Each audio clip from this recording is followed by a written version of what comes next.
We'd like to thank you for listening and invite you to listen to Moishe's other lectures and engagements.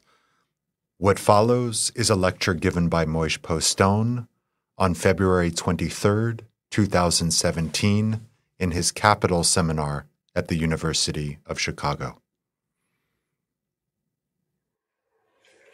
You have to understand what Marx is trying to do with his theory of value in order to understand in Volume 2 what is significant about him returning over and over again to saying that there are economic phenomena that disguise the existence of value.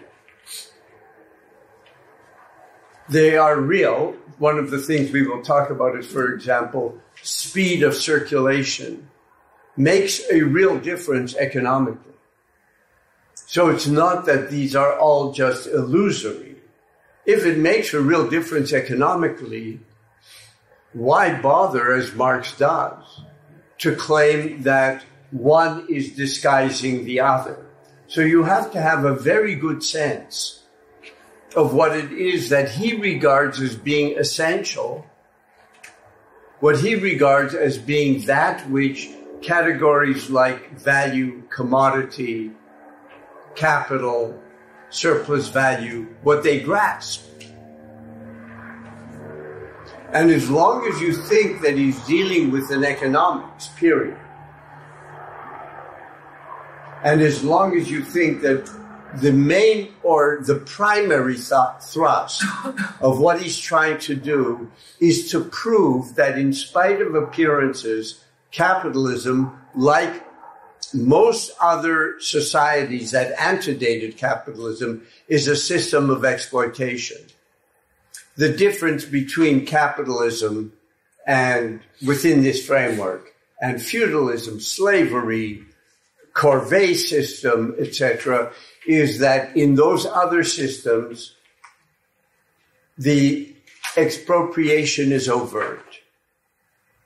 Right? For example, you have to give the Lord X amount every week, every month, every year, whatever. Or, what is actually more common, you have to work on the land of the Lord, let's say 4 days a week. The other 3, you can do whatever you do to reproduce yourself. Capitalism doesn't appear to be that way, but basically it is a system of exploitation. Now, there's no denying that this is one of the things that Marx is showing with his theory of surplus value. But as I tried to indicate to you, very frequently, people who approach his notion of surplus value focus on the fact that value is not overt. That is, the surplus, its extraction is not overt. It seems as if you're getting a full day's wage for a full day's work. And so they focus on that, and very few people focus on what the implications are that value as a form of wealth in Marx is a temporal form. It's a category of time. And I've tried to suggest to you that among the many implications of the kind of social theory that Marx is formulating here, and it's a shame, most people take it as much narrower than it is as a work, is that with Volume 1 of Capital, events or developments don't simply take place within a temporal framework that is taken for granted. You don't have the frame almost as a stage, and then you analyze what's going on inside of it. Rather, one of the things that makes a theory, I think, inordinately rich, but also complex, is that the social forms of capital are constitutive of the temporal forms within which they operate.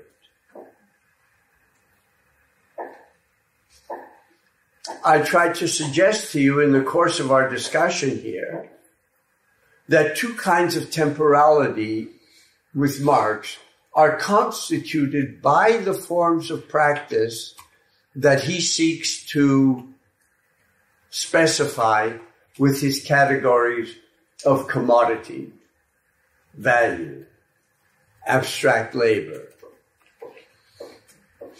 One is abstract time. If you will, Newtonian time.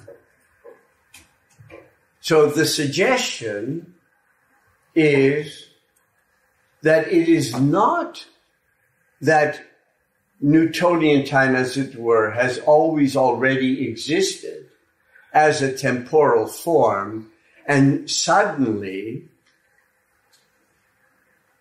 Sir Isaac Newton discovers it in the late 17th century, but rather that forms of practice are generative of a discrete little ring would be a lot easier.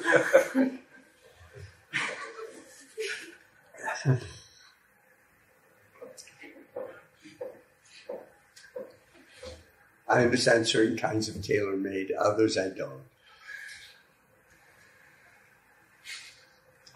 The suggestion is that abstract Newtonian time is constituted historically.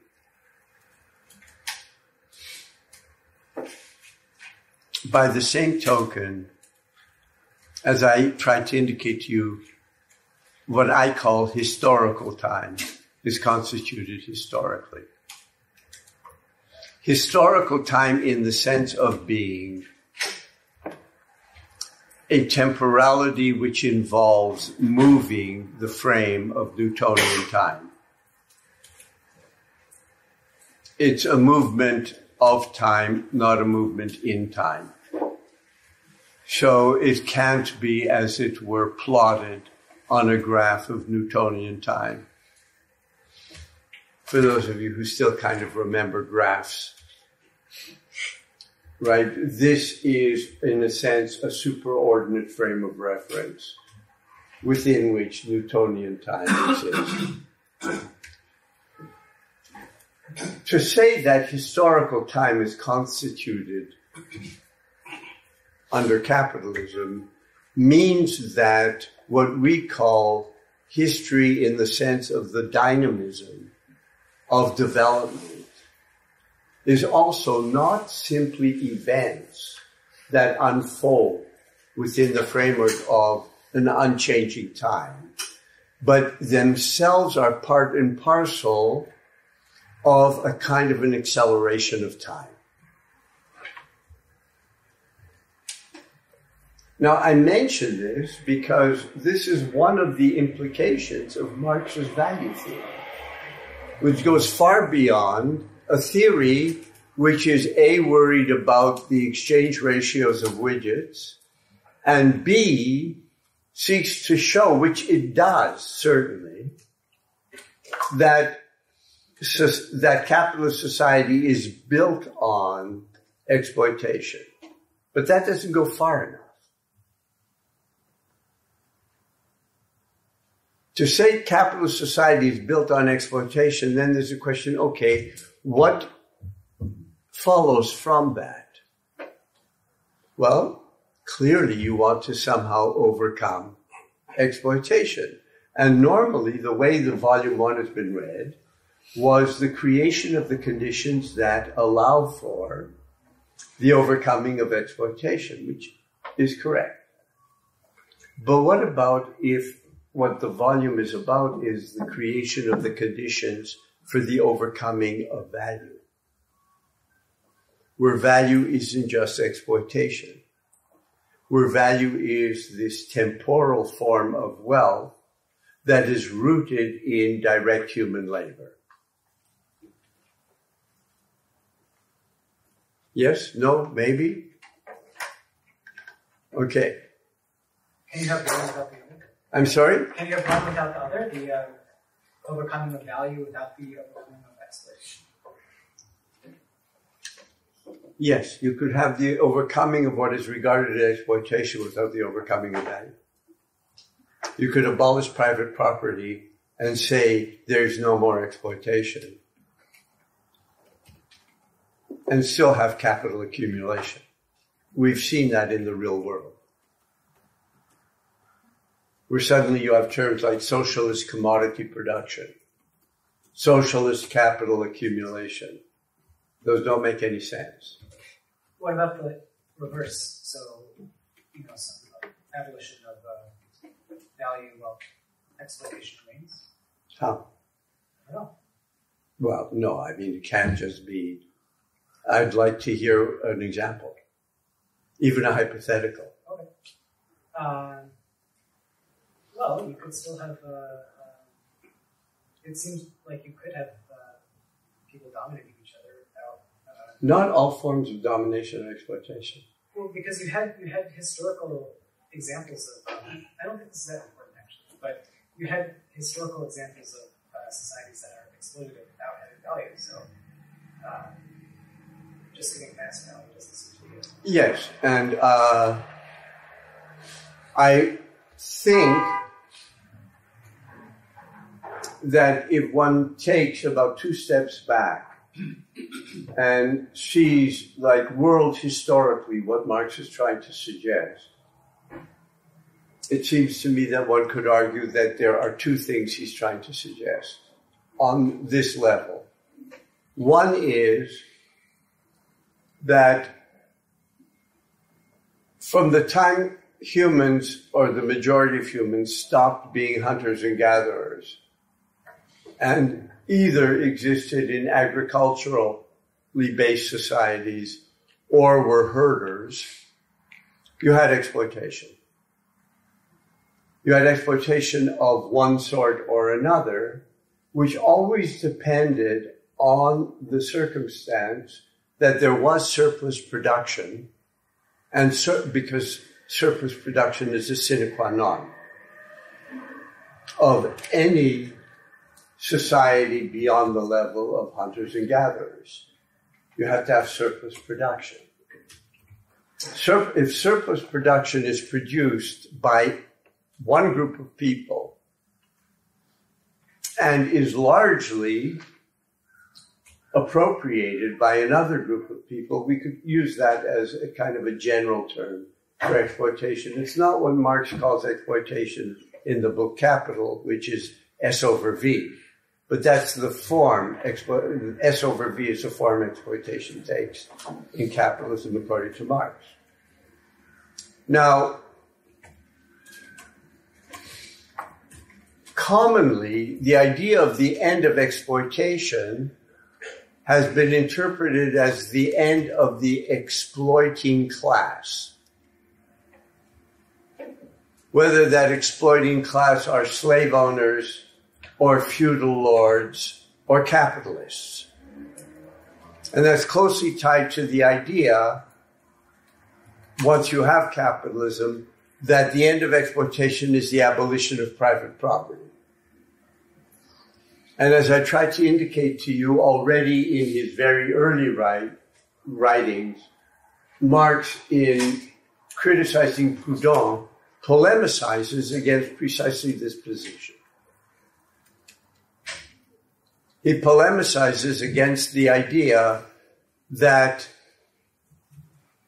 the equality of wages, and as I mentioned to you, the equality of wages means everybody in society, policemen, surgeons, professors, ditch diggers, all get the same wage. The condition for that, obviously, is abolition of private ownership of the means of production. Marx just refers to that as the generalization of alienation. I am suggesting, based in large part on the Grundrisse, that what the trajectory of the book Capital, Volume 1, tries to indicate is something very different.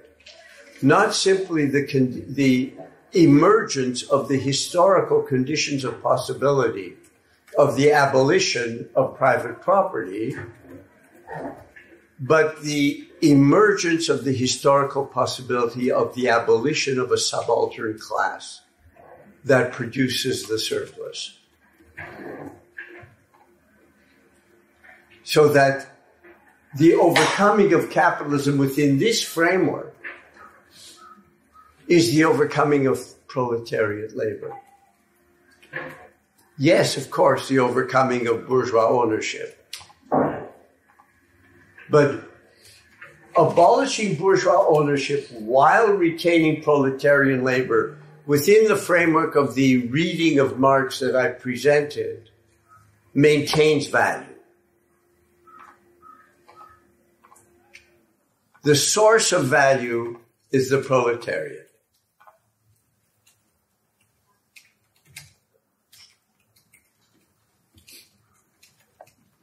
The logic of the exposition here, in a sense, he warns us that we shouldn't take the development from commodity to money to capital as historical. Because the commodity of the beginning is the commodity of fully developed capital, right? So you have, in the first part of the book, a dimension of history and logic. This becomes clear in the very last chapter, as I indicated to you, Primitive Accumulation, where the rise of capitalism does not follow this dialectical logic. However, once Marx introduces the category of relative surplus value, logic and history become fused. It's with relative surplus value that you begin to get this intrinsic logic of history, where there is a determinate relationship between productivity and the growth of surplus value. One, the logic of which points to, as I indicated, ever increasing, the necessity for ever increasing levels of productivity, while at the same time what is won from that are ever decreasing increases in surplus value within Marx's framework. And this dynamic contains within it, the logic of accelerating growth, of necessarily accelerating growth.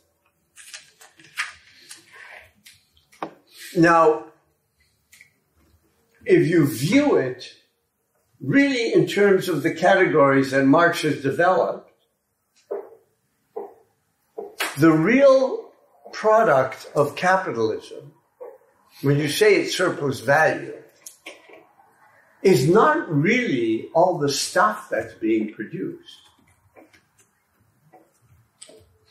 The stuff counts as units of objectified time.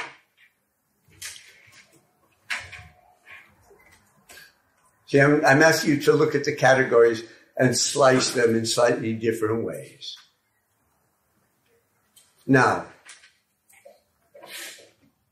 to take, a very mild digression to the Anthropocene, or as some have argued, would be much more accurately described, even though it's a clumsy word, as Capitalocene. And there really is a political difference between regarding it as being grounded in humans and that the planet would be much better off without them, or it's a deeply conservative position, or that it's capital that's driving this kind of stripping away of all resources. But be that as it may, what is the difference between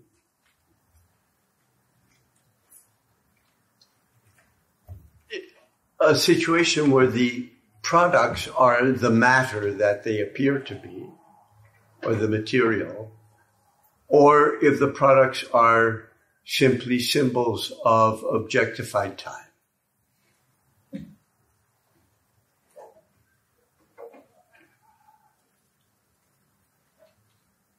I'm asking you to look at this material in slightly new or different ways.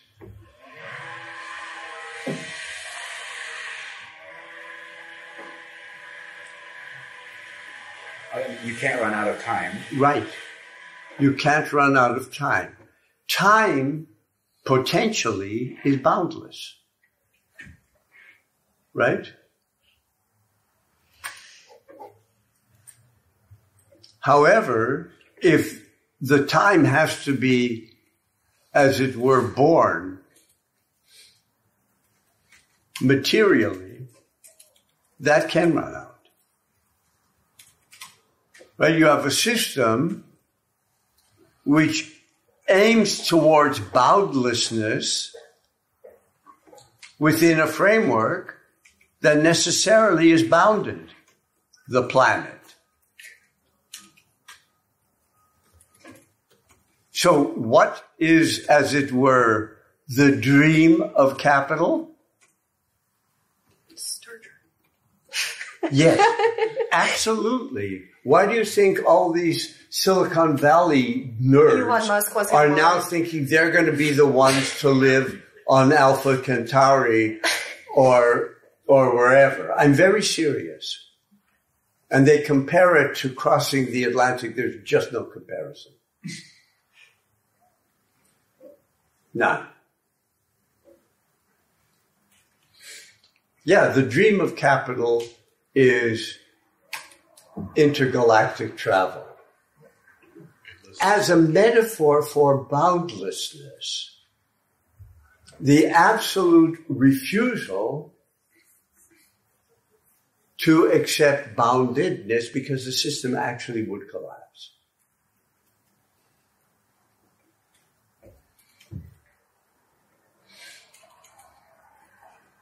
So if one dimension in volume 1, once we get relative surplus value, things lock into place, is what I'm trying to say. If you look at the structure of the volume, which is why I distributed the table of contents. And for those of you who came late, why don't you pass this down? Yeah. I have a question. So we're just talking about value or wealth as a form of value, right? And no, value is a form of wealth. Value is a form of wealth, and so value as an abstract category, or actually the kernel of the dynamic, and wealth as its expression. Yes. And their kind of relation. So and you said that the dream of capitalism would be that this connection would kind of disappear, so that value could free itself from its expression in wealth, right? Yeah, but it never can. Yeah, it never can. So my question is, within the framework of this theory. Okay, so my question is, but are there different degrees of interconnectedness of wealth as appearance and value? I mean, talking about financialization. Yeah, well, that's what we're going to talk about in slogging our way through volume 3, right? But I want to make sure that you understand what volume 1 is. Once you have volume 1, you can deal with volumes 2 and 3. If you don't really have volume 1, then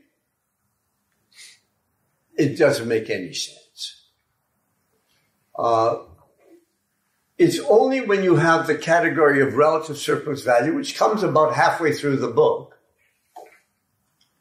that the temporal dimension of the categories become meaningful. It's only then that it's really important. What he called absolute surplus value, where you just extend the length of the working day. which is what happened in Europe in the late Middle Ages, the early modern period. Well, that you just extend the amount of time people work for you, that's no big deal. You know, that's just an expansion, an arithmetic expansion. Once you have relative surplus value, where there is this complex relationship between increasing surplus value depending on decreasing the value of labor power. Once you have that, then the temporal dimension of the categories become important. So you can't derive their importance simply by reading chapter 1 of Capital. If you try to do so, it's simply dogmatic.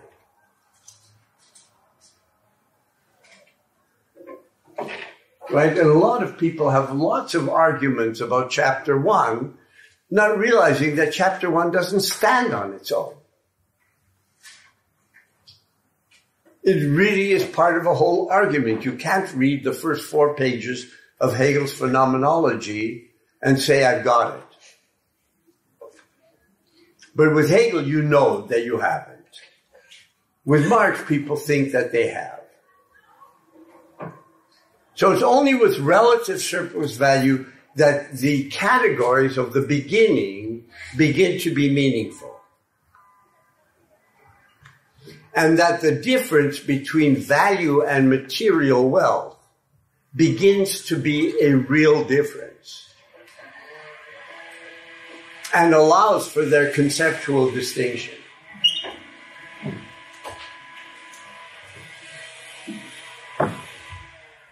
So one dimension that I've emphasized now is once you have relative surplus value, you begin to get the tendency towards this asymptotic curve, the ever increasing levels of productivity, which is an attempt, among many other things, to explain something empirical, which is, even though he's at the beginning of this situation, the astonishing levels of growth that begin roughly in the mid-19th century.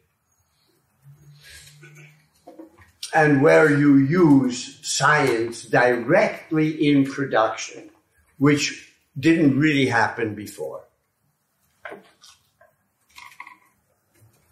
Yeah. What is one of the largest and most important industries in Germany in the 19th century, and of course the 20th? Chemicals.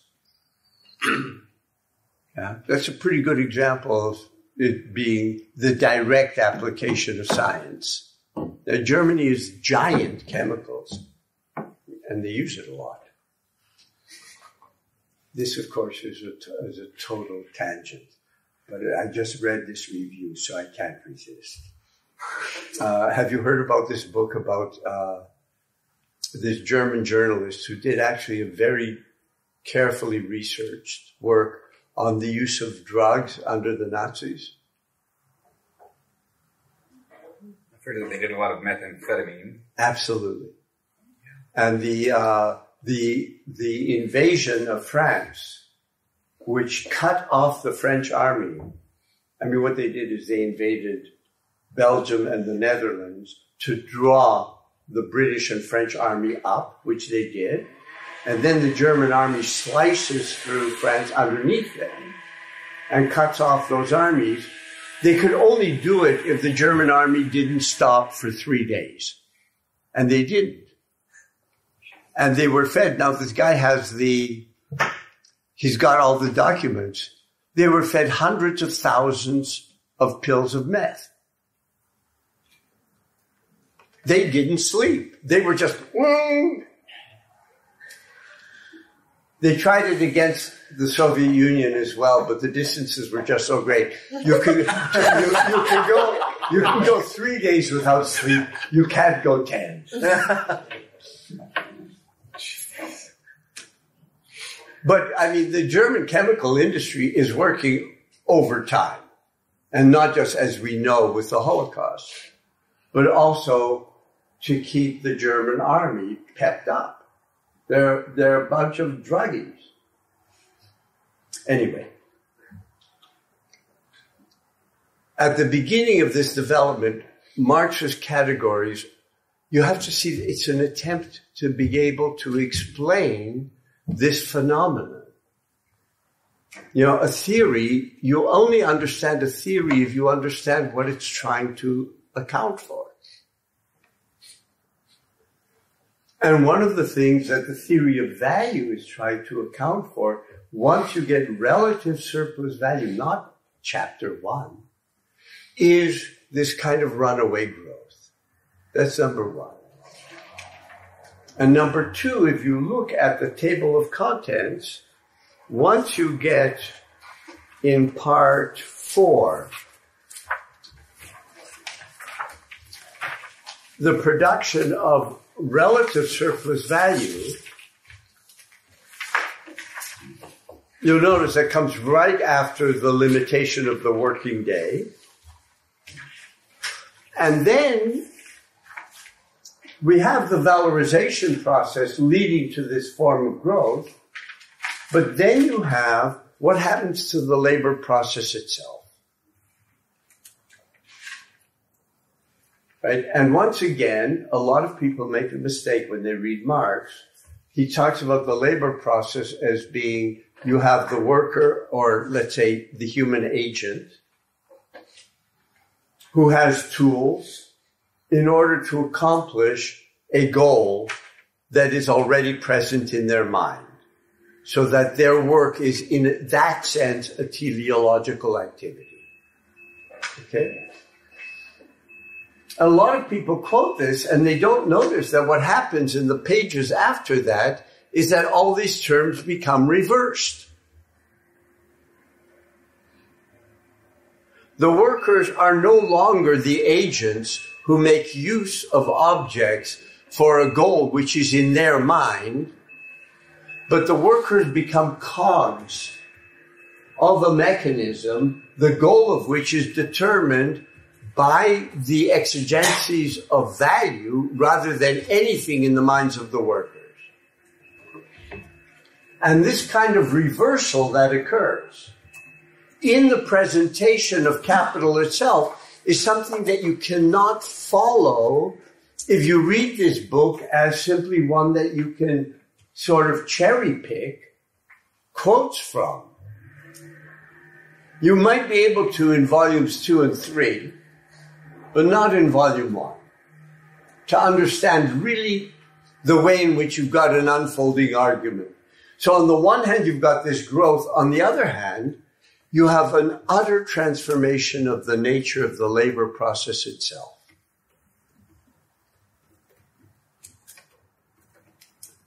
Manufacture, that's Adam Smith's pin factory, which helps understand, without reference to culturalist and certainly racialist conceptions, why is it that only in Northwestern Europe do you get the development of something like the pin factory? You certainly had sophisticated division of labor in other societies while the Europeans were still running around naked in the forest.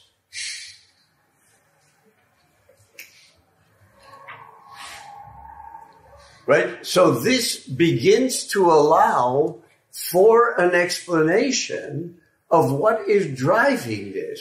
Smith blurs it over simply by talking about division of labor, where in a sense he conflates the butcher, the baker, the candlestick maker with people on an assembly line stretching pieces of wire. Those are not the same process.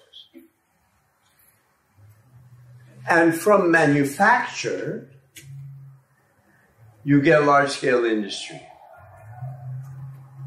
And the logic of this is that capital, as Marx says at the beginning of this section of cooperation, capital is the accumulated power of the workers. But what happens is that accumulated power, as he goes on in his exposition, is less and less that of the direct workers and more that of society as a whole.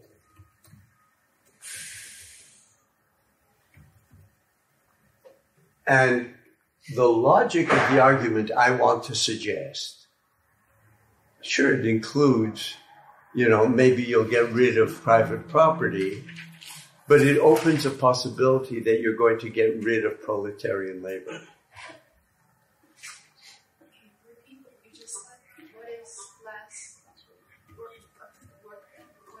I never remember what I just said, so you have to try. I'll try, but you have to help me remember, because I don't have a script in front of me.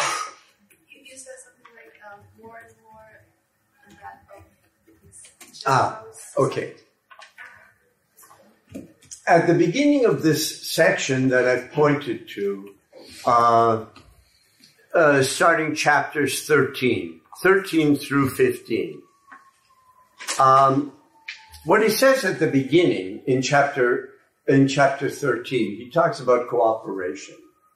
And he says when workers get together, their productive force working together is greater than the sum of its parts. And that greater force becomes an attribute of capital. Because capital pays for individual workers, and it gets, in addition to their individual output, it gets the force of their combined output. Okay? Now, at that point, let's do a kind of a heuristic. If the exposition in the text stopped here, the combined force is that of the workers directly. The only reason it belongs to capital is because there's a capitalist. He says that. So if you got rid of the capitalist, just as a thought experiment, that combined force would belong to the workers directly. Okay. If you move to the next chapter, which is manufacture. Manufacture is like the pin factory. It's where tasks are broken down. What had been artisanal tasks become broken down into smaller and smaller units. Now, on the one hand, the productive power, you get an enormous increase in productivity. But that productive power is still the productive power of the combined workers. However, if we did our little heuristic here and said, what would happen if you abolish private property here? Well, the combined force would belong to the workers, but what they do is crappy. What they do is deforming. This was Adam Smith's dilemma in his section on education.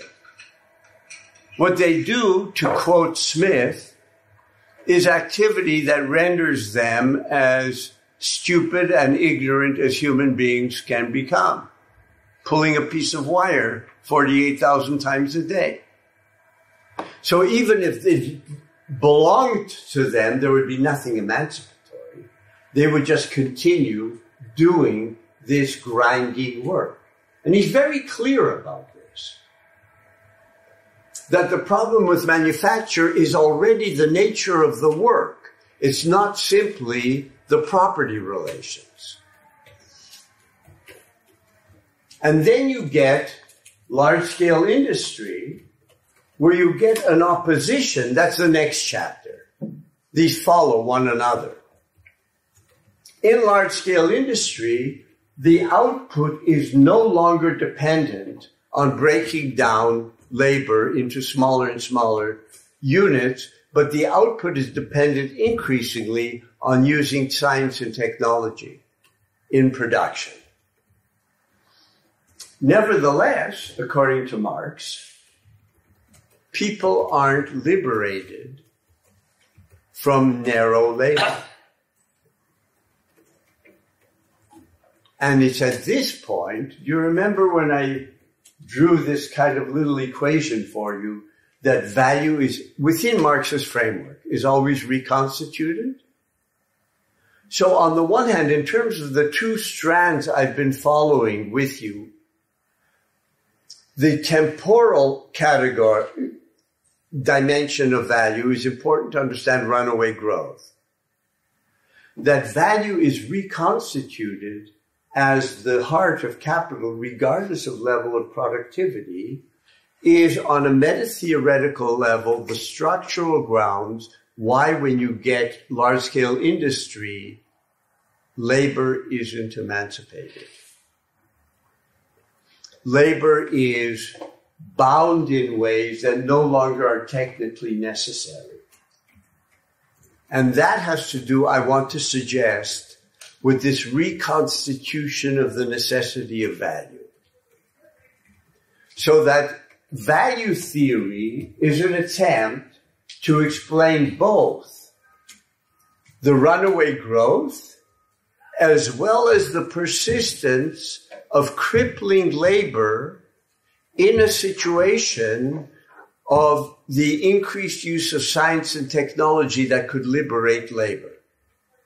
Yeah. So, you did this thought experiment at the point of manufacture. I did, I'm sorry? So we thought about, this thought experiment of right. what it would look like to abolish right. Expropriators at the point of manufacture, and that looks like dehumanizing labor. Now, at the point of industrial production, if you exploited the capitalist class, I take your point that you would still have capital, but at that point, couldn't you? You have this system of producing, increasing productivity. Why not, without the pressure to, accumulate capital in the hands of private owners? Why couldn't society, humans, start to use this power of productivity to actually diminish the amount of time that people were working, so that each time there was a labor-saving invention, people would actually be working less. Yes, and realize that dream that Keynesian dream of in 2000s, working 4 hours a week. Right. I think actually that's where he's headed. But he thinks that if you just say abolishing private property, it doesn't get at the heart of what he is going after, which is that this division of labor is technically anachronistic. So what you're getting is in a sense, a gap between what is technically anachronistic and what remains in place. And it seems to me that on a deep structural level, value theory is an attempt to account for why, let's say, the vision of Mr. Keynes didn't happen. But I think it's in that direction. It's very much in that direction. It's if with the first strand that the emphasis that I placed was on transformation, on acceleration, the emphasis I'm placing on the second strand, on the labor process, is the combination of transformation and reconstitution, that the value base remains reconstituted. And I think he makes this then more explicit again in the section, if you will just indulge me and continue to go through the table of contents, the accumulation of capital.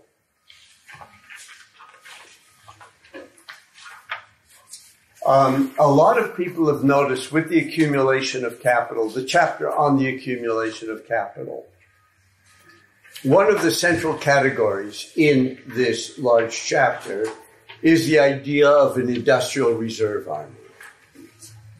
And almost anyone who read Marx picked up on this right away. Yeah, basically, what capital does is it generates a relative superfluous population. And that relative superfluous population is, in a sense, used to depress wages. It can be used also more dramatically, let's say, to hire people as strike breakers.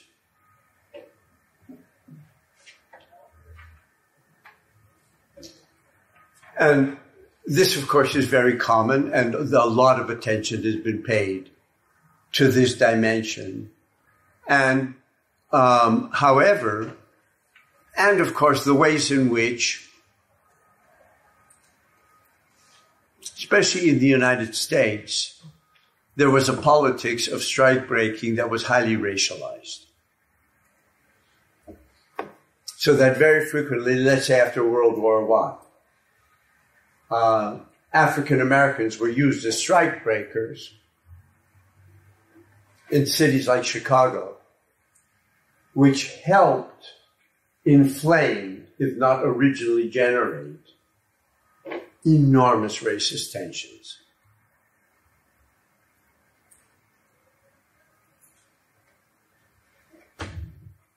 Leaving that aside for a second.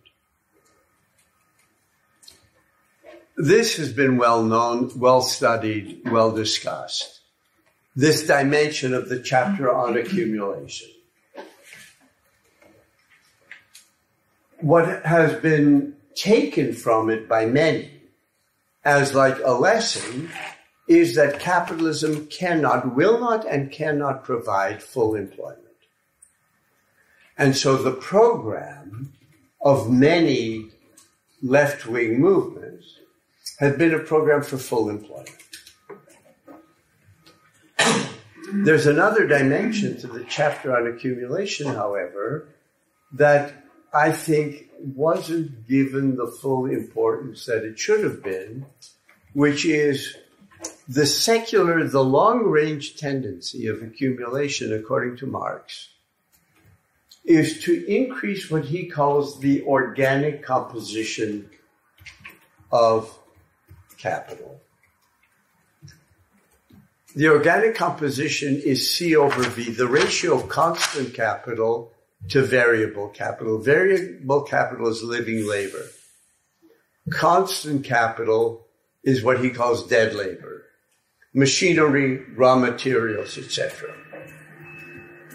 So, in addition to the cyclical nature of the Industrial Reserve Army, there's also a kind of a long-range tendency for the displacement of living labor by machinery. And at the same time, the system depends on living labor. The long-range tendency, however, renders more and more segments of the population superfluous from this point of view. So that the theory not only attempts to account for the nature of runaway productivity, not only attempts to account for the fact that the vision of a post-industrial society, which is formulated in various ways by a variety of thinkers from Keynes to Daniel Bell, just doesn't happen the way it's envisioned. Tries to explain that and at the same time indicate that unlike what seemed to be the vision in the Communist Manifesto, that the working class was just going to grow and grow and grow and grow until finally there are a few capitalists at the top, so that can be decapitated. Here, the working class, it's no longer clear that the working class simply grows. The tendency of capital is to render more and more labor superfluous. So that it seems to me that the kind of vision that is implicit in this logic, to come back to what you raised, was making use of the utilization of science and technology, which is developed by capital, in a way that liberates labor. But the steps to that are much more opaque than if the issue is simply the expropriation of the expropriators. And I tried to indicate to you last time that in the last part of the book, there are two concluding paragraphs. And one is really consonant with the interpretation that I've given, and that's in the accumulation chapter. And then in the primitive accumulation chapter, the original accumulation chapter, is really about property, expropriating the expropriators. And if I really had time, or if I had a little army of graduate research assistants, I would try and figure out or find out, how that paragraph that kind of negates almost the entire structure of volume 1 got in there. Was he working really late at night and he forgot that he had written that in 1848 and now it's 1867 and somehow it plopped in? Did Engels whisper in his ear? Or did he feel that there was a political dilemma involved? And there is a major political dilemma involved. I don't know yet. Yeah, Daniel. I would like to ask you about, what do you mean about the idea of proletariat labor? In the sense that, if I understand the way as you are reinterpreting Marx, is not a rough sociological category, right? It's not the mass of population working in the industrial sector of the economy, right? So what do you mean about this? Well, I think what becomes clear, there are parts in volume 2 which we've got to do. There are parts in volume 2 that we stumbled on several times in going through it, where he talks about certain kind of labor not being value producing and others being value producing. And it seemed that the thing that made most sense of it was that what is essential for him is anything that contributes to relative surplus value. It's not simply a matter of people being hired and there being profit. What he's really interested in is the historical trajectory rather than the sociological snapshot. Because for him, any kind of, I think within the framework of the theory, any kind of massive transformation, the issue isn't only who is going to act. Is it going to be the proletariat or the marginalized or, the third world, but rather what is the outcome going to be? And the outcome is not random.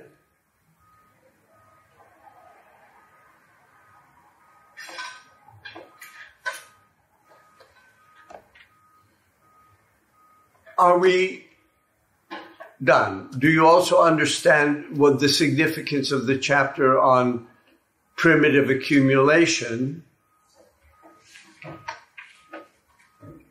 There are people now who are writing, unfortunately I'm getting a bunch of their manuscripts, who talk about, like at the beginning of that chapter, Marx refers to the brutality involved in original accumulation across the board. The brutality in England, out of England, the brutality of the slave trade, the brutality of colonialism. He talks about the state and the role the state play. And then a lot of people read this and they say, you see, Marx lets slip that things don't just operate economically, that there's always violence. Sure, there's always violence, but they kind of neglect to notice that this is regarded as being the prehistory of capital. You cannot explain ever accelerating levels of productivity on the basis of brutality. As brutal as capitalism may have been, both inside, which a lot of people forget when they reified the concept of Europe, both inside Europe and outside of Europe, very few people who know anything about world history, unless they're being really apologists for a nationalist point of view,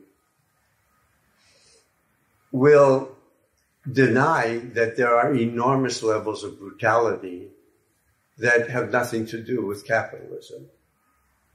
And that to regard capitalism as being the exemplar of brutality and what you have otherwise is occasionally a little brutal thing. It's just, you don't know anything about the Roman Empire, which is not capitalist, incidentally. And you certainly know nothing about the Mongols. To the best of my knowledge, the Mongols, in their expansion, killed more people than any other expansion ever.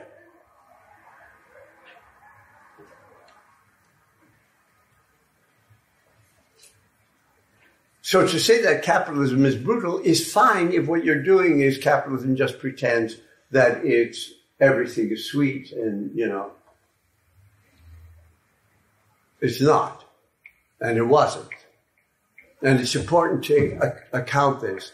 But to put brutality at the center, in a sense, deflects from what really is central, which is what Marx has developed in 25 chapters, which is this kind of dynamism and the nature of the dynamism that in no way can be explained in terms of brutality alone. Yeah. And especially in terms of the this dynamic that you're talking about, this asymptotic growth. If brutality was at the center of that, you would have to see an asymptotic growth in brutality, which empirically just isn't happening. Oh, there's some people who say it is, but I think that's wrong. I agree. I think that's wrong.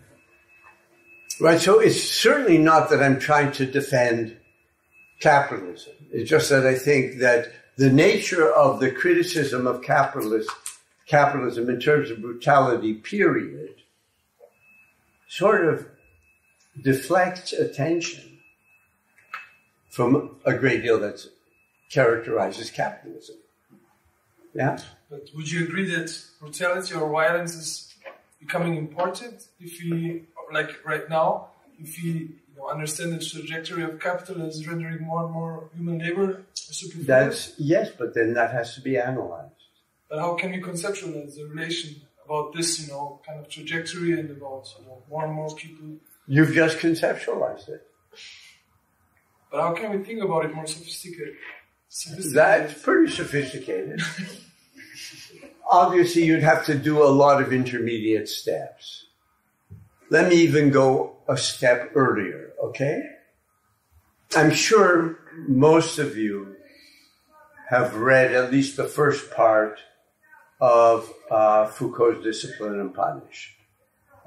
Is that a fair assumption? No? No. Yeah. Okay. Put in 10 words or less. What Foucault does at the beginning of this book is he tries to show a complete transformation in conceptions of punishment. And he begins by describing in gory detail, always made me a little suspicious, of a guy who tried to kill the French king and the incredible ways in which he's tortured until he's finally torn apart.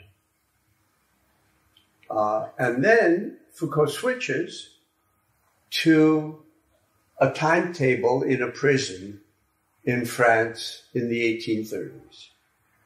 And you've moved in, let's say, a 50-year period, you've moved to another universe. Really another emotional universe. And everything, for Foucault then, is the domination of what he calls the disciplines, which are sort of rationalized forms of domination over the kind of overt violence of the ancien regime. And then he builds on that. Now, what Foucault doesn't talk, there are many things he doesn't talk about, obviously.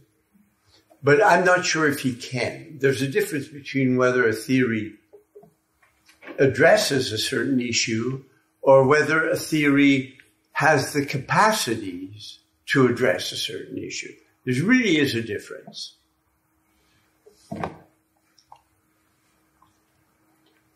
To the best of my knowledge, because he talks about the disappearance of torture.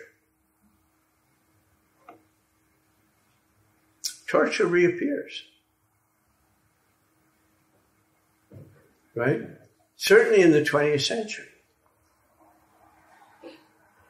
His description of the prison in France in the 1830s bears little relation to the Gestapo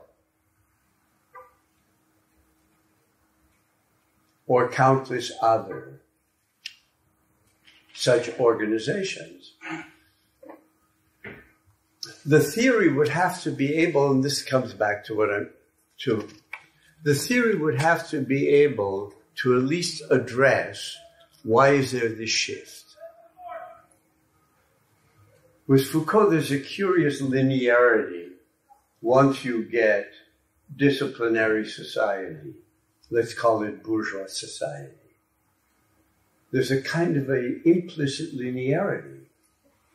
But there is this turn in the 20th century that, let's say, members of the Frankfurt School were very concerned with, that don't lend themselves to this kind of linearity. And for me, that raises a question whether Foucault's theoretical apparatus is actually capable of dealing with that. Again, the difference between whether a theory does deal with an issue or whether it has the resources to deal with that issue. They are certainly not identical. So that would be another example. That's a problem that would have to be addressed. And can a certain theoretical apparatus begin to illuminate it? I don't mean the full explanation. Begin to illuminate it or not? Is there a different kind of violence associated with populations deemed superfluous and those deemed dangerous, which are not exactly the same thing? Even though sometimes they're mixed together. That is, you can have movements like the Nazis who are directed against both.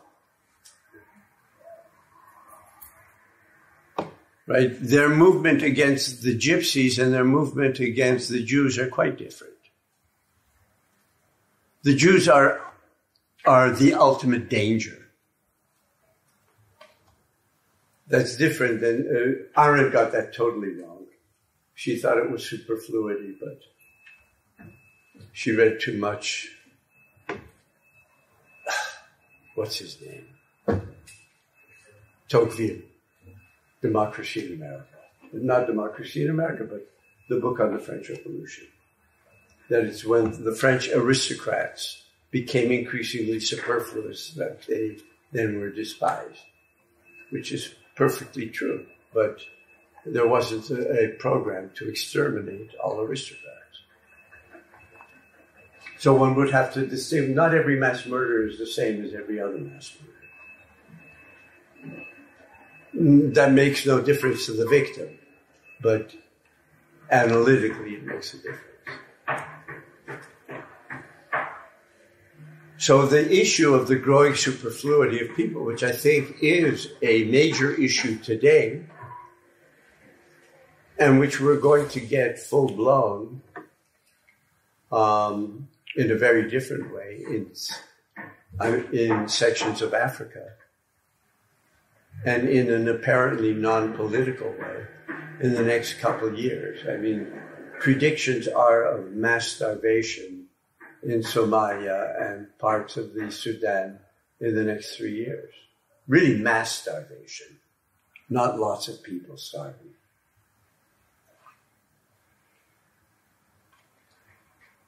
But that's also not a purely natural catastrophe. It's a social catastrophe that appears and is executed naturally. But we've gone off the tracks again.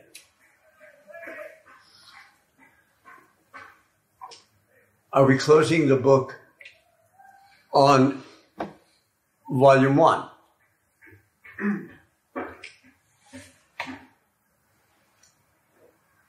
Okay.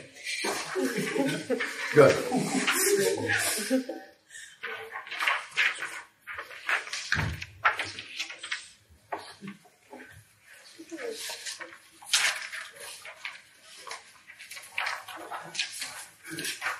Volume 2.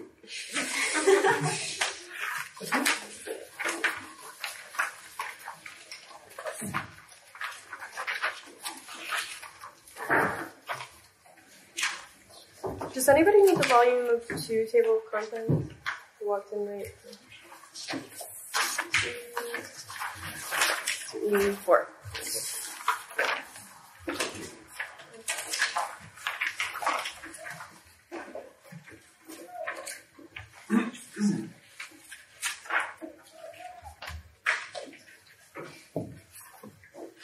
You know,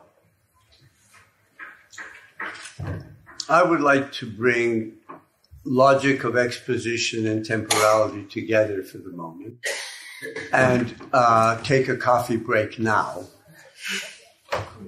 and then continue with volume 2.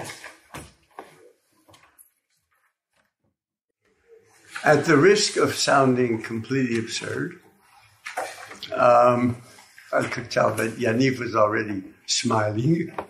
I'm anticipating what is to come. No, this comes a little out of the discussion that we were having earlier with the issue of the proletariat.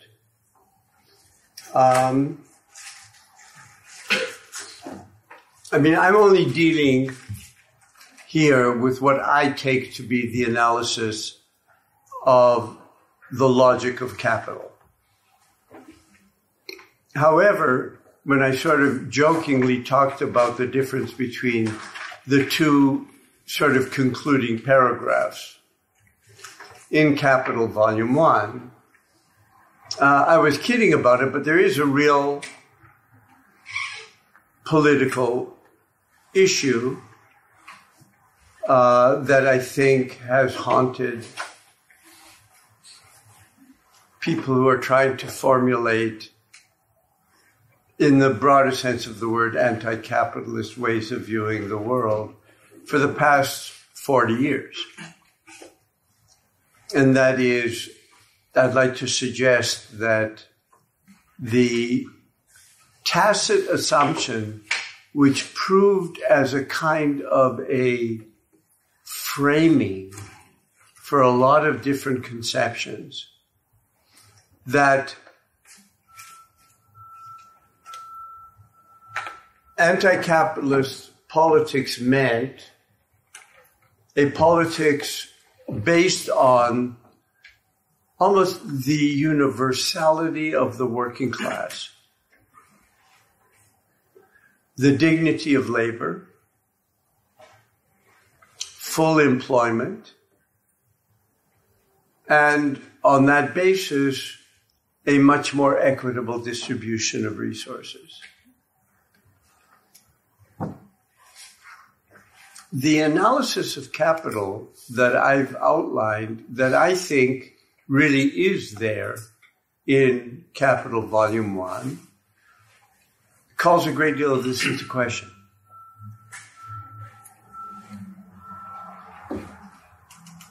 And I'd like to suggest to you, and this is, to step outside, I have to speak now, as they would say, ex cathedra. I'm getting off of my chair.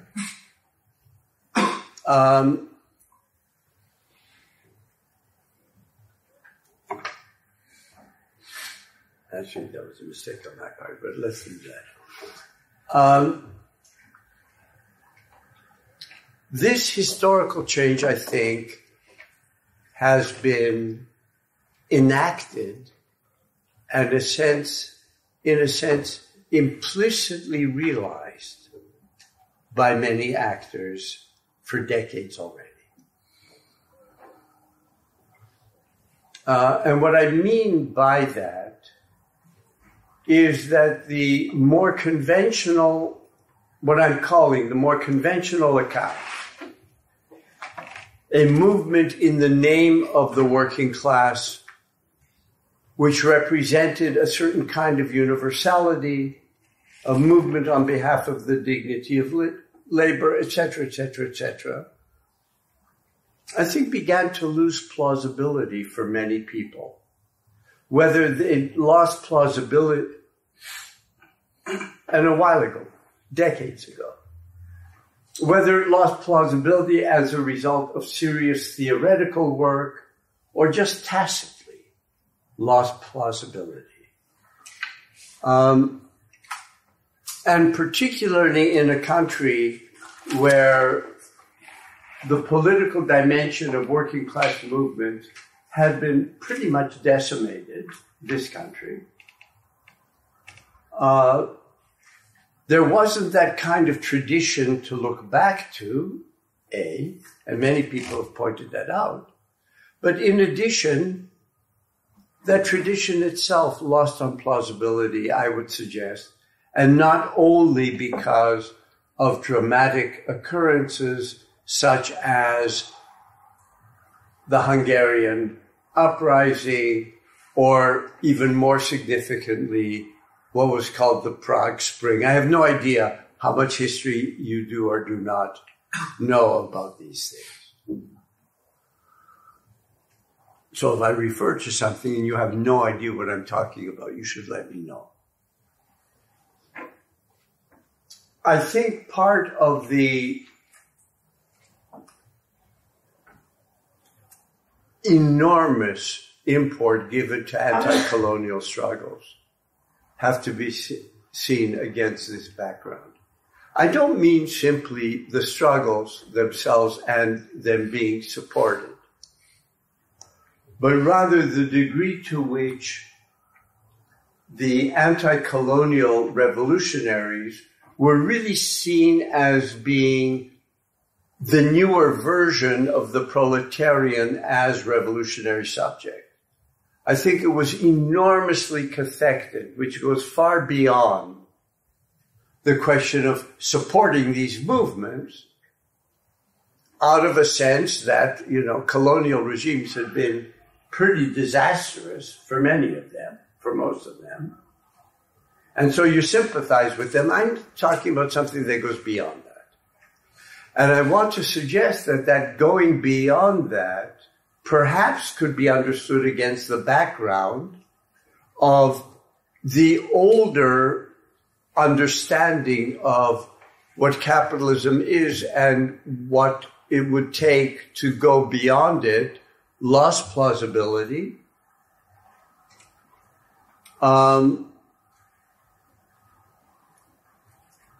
Against that background. And I think that also helps explain why there has been, on the part of people who regarded themselves as strong supporters of anti-colonial movements, why there is remarkably little analysis of those societies, and particularly almost no analysis of those societies post-decolonization.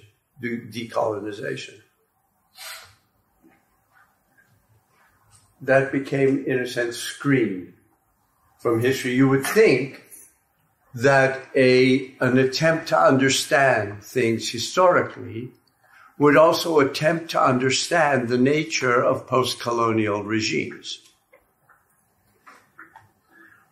But particularly in the case of post-colonial regimes that are post-revolutionary, that wasn't very much the case. I doubt whether many of you, I'm sure all of you have seen that film by Pontecorvo, The Battle of Algiers. Yes? No? Maybe? No. So I don't know who I'm talking to. Have you heard of this film, The Battle of Algiers? How many of you have seen it? Okay, well, The Battle of Algiers, of course, which is a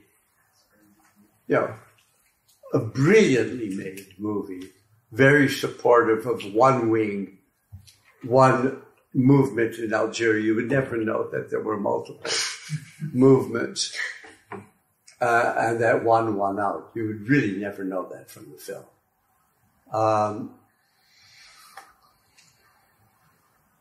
Is shown over and over and over again in certain venues. Right? I always, in leading and directing the undergraduate social science general education course, Self-Culture Society, there are always some faculty who want to show that movie, always. They showed it in Power. That's where I saw it.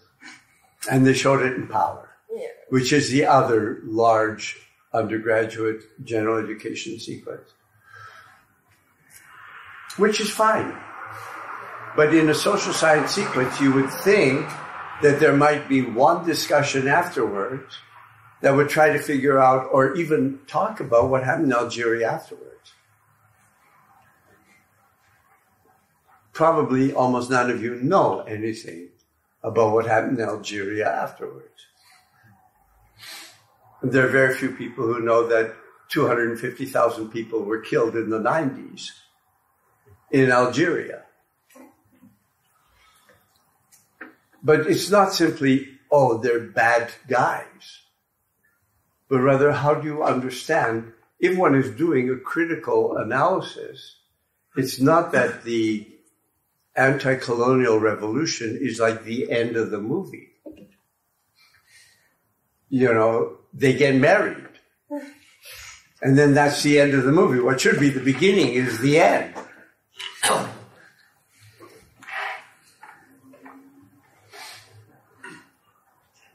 And I think that all of this is a kind of I want to suggest it's a intellectual lack of orientation, where an older way of understanding the world just lost on plausibility. I mean, those movements still exist, of course, but I think they're much less plausible to many more people. And I don't think there's been another way of understanding capitalism that has effectively taken its place. And I think the end here is certainly not any sort of reader's guide to action. I saw a hand out of the corner of my eye, yeah? So when you're talking about this old understanding, this old way of thinking that's become irrelevant or less relevant to many people, you're talking about classical Marxism? Like, are we talking about Leninism? Are we talking about different strains of... All of it. Okay. All of it, because it all existed on a continuum. That is, social democracy, which was very powerful, may have been on some level strongly, fundamentally, even violently anti-communist. But the idea that you have a society which is fair based on full employment remains as a common denominator. with very strong and bitter disagreements as to what that means. But as a larger frame, I think that was true of social democracy as true as it was of communism.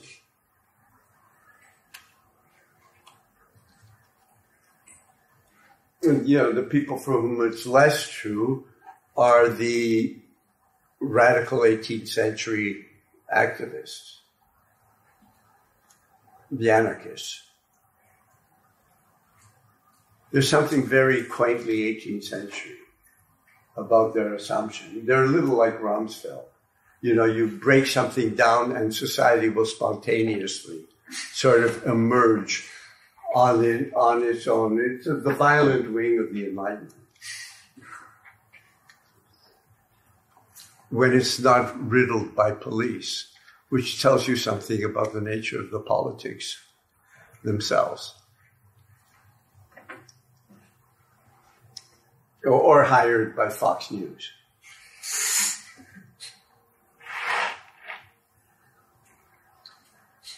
So, the volume 1, which I think is a brilliant work, ends, I think, with much more of a political dilemma than is frequently seen to be the case. That's all I wanted to say about that. Volume 2.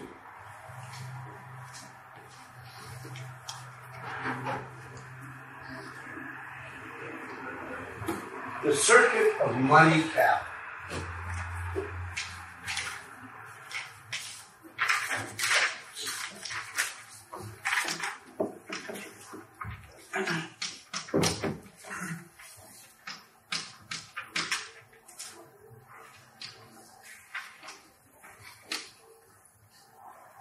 Okay, this is his unwieldy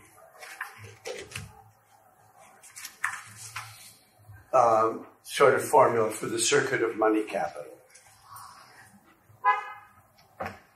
The dots indicate that this is really about the sphere of circulation and about the various epistemologies associated with the sphere of circulation. This is what a lot of people don't get. So, with capital, the capitalist has money and exchanges it for commodities. Something happens here.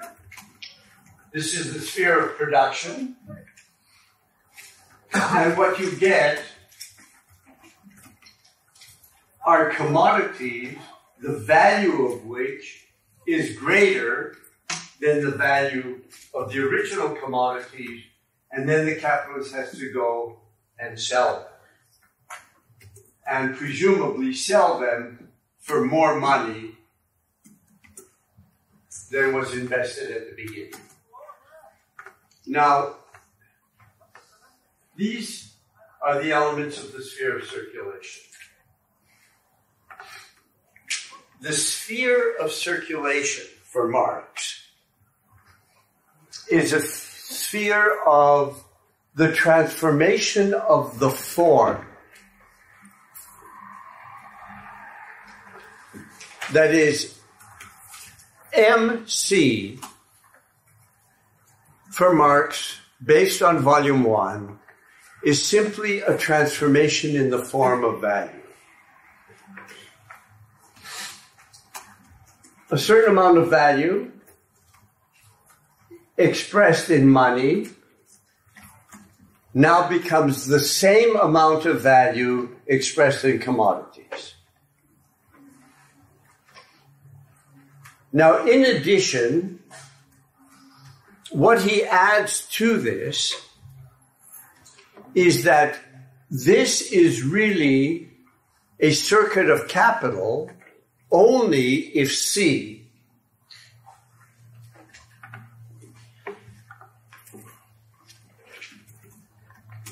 is not any random commodity, but has to be labor plus the means of production.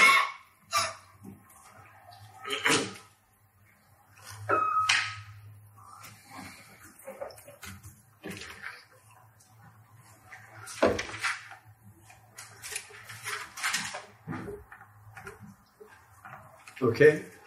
So that right away here, if we're talking about, because this is going to be part of the epistemological dimension, if we're talking about this as the sphere of capital, it can't be purely formalistic because there is a use value dimension that is important from the very beginning, which is that first C has to be labor plus means of production.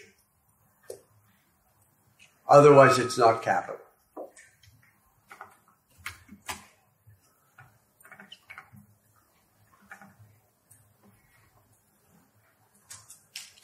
Okay? Now, so what he's going to look at is the different forms with which capital clothes itself in its different stages, alternately assuming them and casting them aside.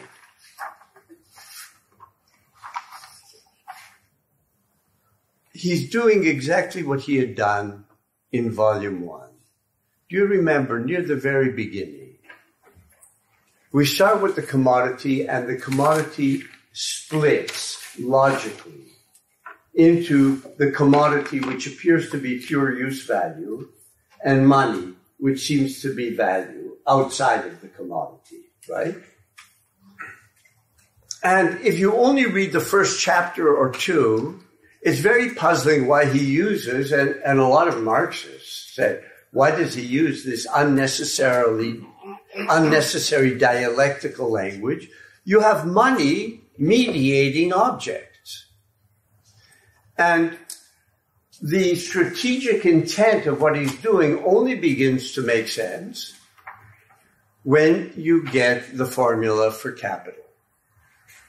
Right? Now you'll recall, I hope, that the initial formula for capital is M, C, M prime. Right? You take money, you invest it. Of course, now we see it has to be labor and means of production.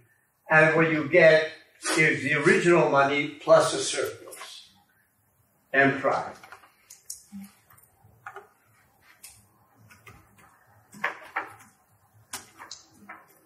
Capital is the movement.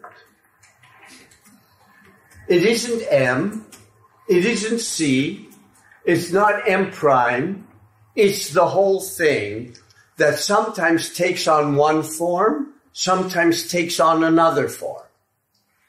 And it's because of that, trying to get a handle on this movement that isn't necessarily bound to any determinate form, that retrospectively it makes sense that Marx talks about the commodity splitting into commodity and money. If you only look at it as exchange, it's unnecessarily complicated. Once you view it as capital, where capital is this process itself, it is, to use his language, self-valorizing value, that sometimes has the form of commodity, sometimes money. So for Marx, it runs through all of it. So when he says here, now with this new formula, that he'll investigate the different forms with which capital clothes itself in its different stages, it's completely analogous to this MCM prime. The whole thing is capital. But now it's not going to be the metamorphosis of the commodity, but the metamorphosis of capital.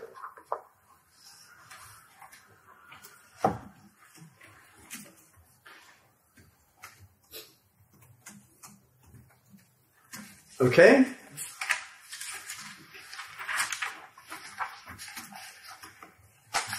Now,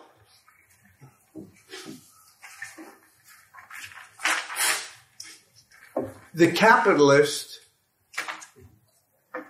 is investing money. The worker gets paid wages. So Marx says, this appears to be, and a lot of people use the term, a money economy. And suddenly he rejects the idea of the money economy. He rejects, now if you had read this, I would say, so why does he reject it? But see, I'm not in a position of this semi-Socratic method because you haven't read it.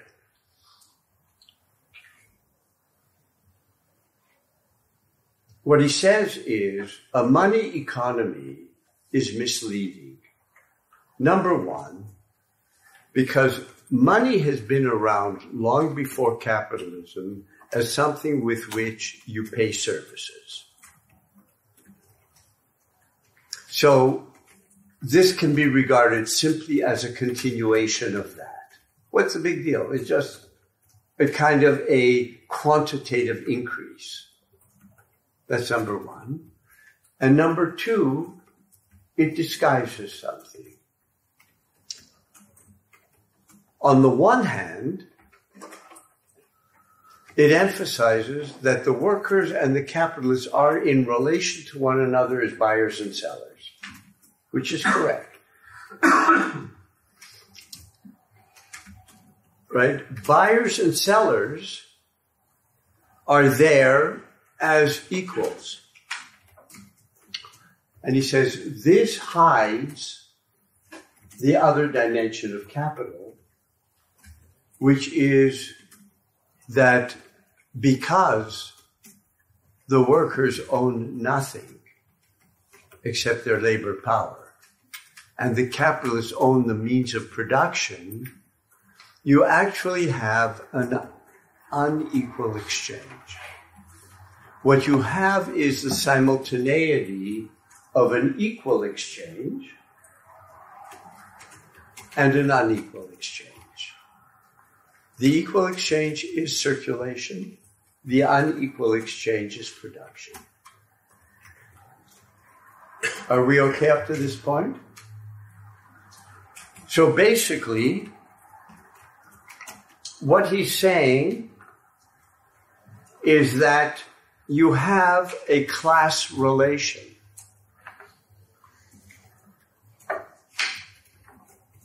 The buyer is the possessor of the means of production, and the seller is the possessor of labor power, period.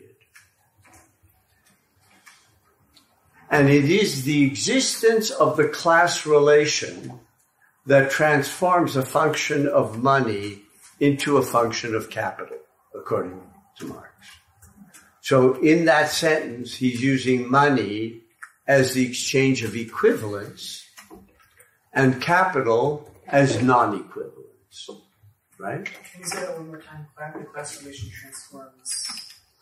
The existence of the class relation transforms a function of money, which is always paid for services, into a function of capital.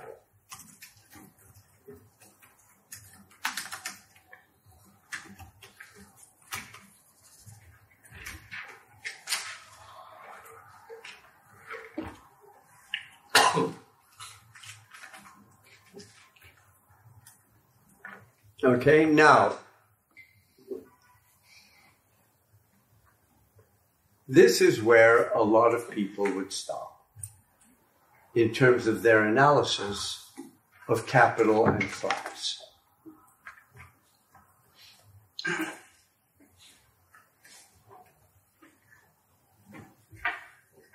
But he goes on to say that the class relation is one of distribution. Most people think of class relation as the relation of production, if you know kind of like Marxist language.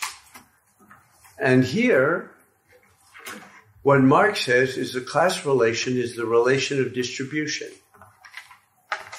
That Not of production, though. no, the relation of distribution. So what exactly does he say that in volume 2?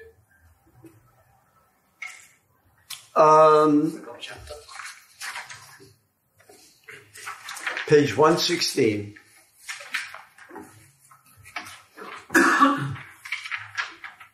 It's a problem when we're not just reading it together, so I have to rely on my notes.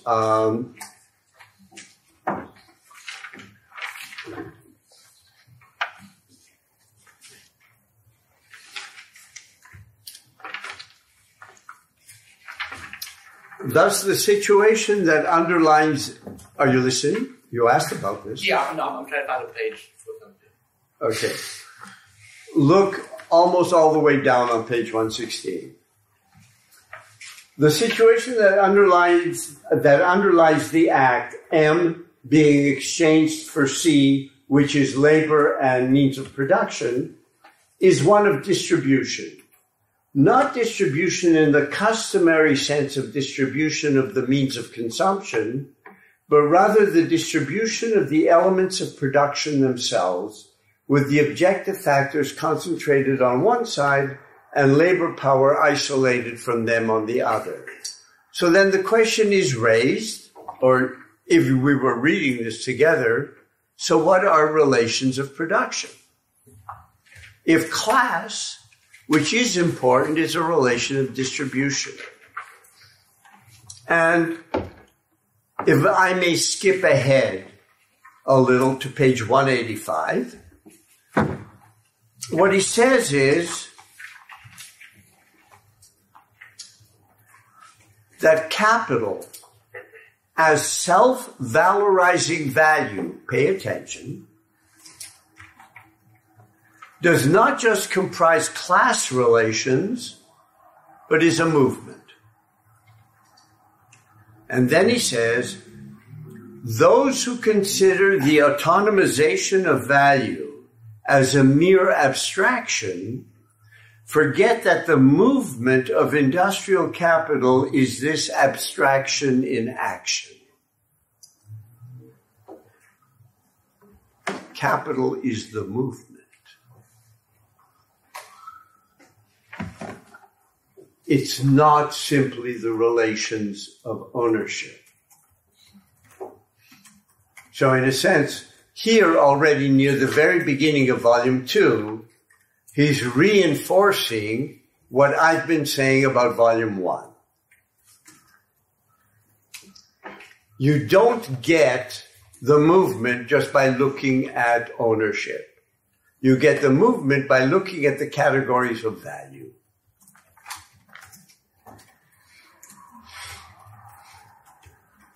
Right, so we have, notice, a two-step argument. The first step, which is, well known to many people, is that capitalism involves the exchange of equivalents between workers and capitalists, but at the same time, it's the exchange of non-equivalents. The workers produce more value than the value that they get back, than the value of their labor power. And this is a function of private ownership. And that's where most people stop. And then Marx goes on to say, this is the relation of distribution. The relation of distribution, however, itself does not adequately grasp what is really going on, which is the movement. Yeah, Hugo. So what would classify the traditional Marxists that you were saying not reading Marx properly as misinterpreting distribution in terms of distribution of ownership as opposed to... No, most people, when they think of ownership, don't think that that's distribution. They think distribution is a distribution of the goods that are produced. Property is understood by many people within this idiom as relations of production. And what Marx here is saying is that property is a form of a relation of distribution. The relation of production is the dynamic. Could you say the last sentence one last time? Just the last sentence. Please. Haven't I been saying this for almost a quarter in what was supposed to be a 2-class review?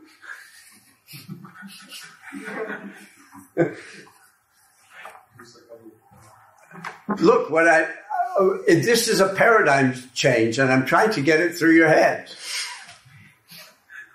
The relation of production is value and capital, and those are categories of a dynamic. Yaniv.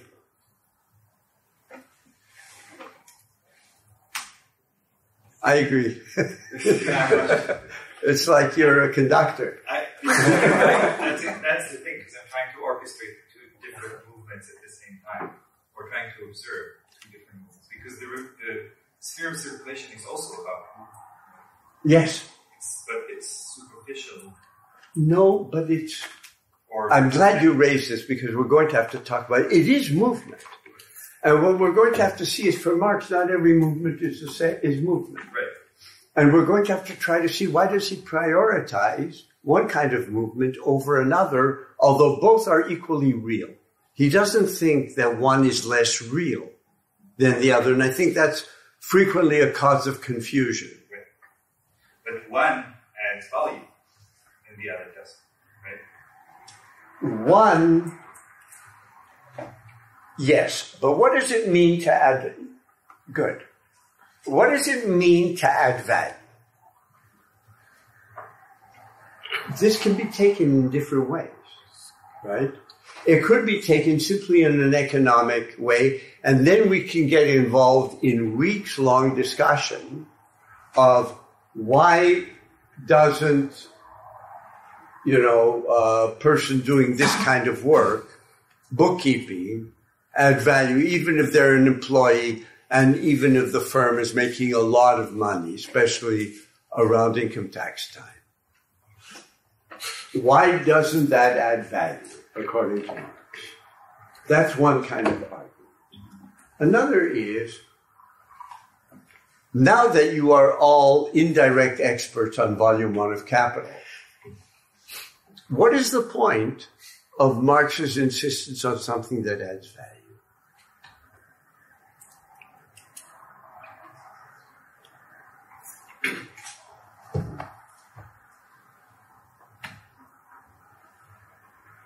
Because value is the only thing that can explain the dynamic of capitalism? So adding value isn't a one-time thing. It's about the trajectory of the whole. And I think that, at least the way I read volume 2, is it's not about what is really real in terms of the value of this object, but rather what is essential in terms of understanding the trajectory of the form of life. Because I think he's got something very big in mind. It really is the trajectory of a whole way of life. And once you get the category, to go back to the, before the break, once you get relative surplus value, that which adds value is part and parcel of this dynamism. That which doesn't add value may have serious economic consequences, but it doesn't contribute to this trajectory. And as a matter of fact, it can disguise the trajectory. And it's the trajectory that he's interested in. I really do think I began to say this before the break, and then somehow I distracted myself. That if you think of Marx now as like a meta-historical thinker,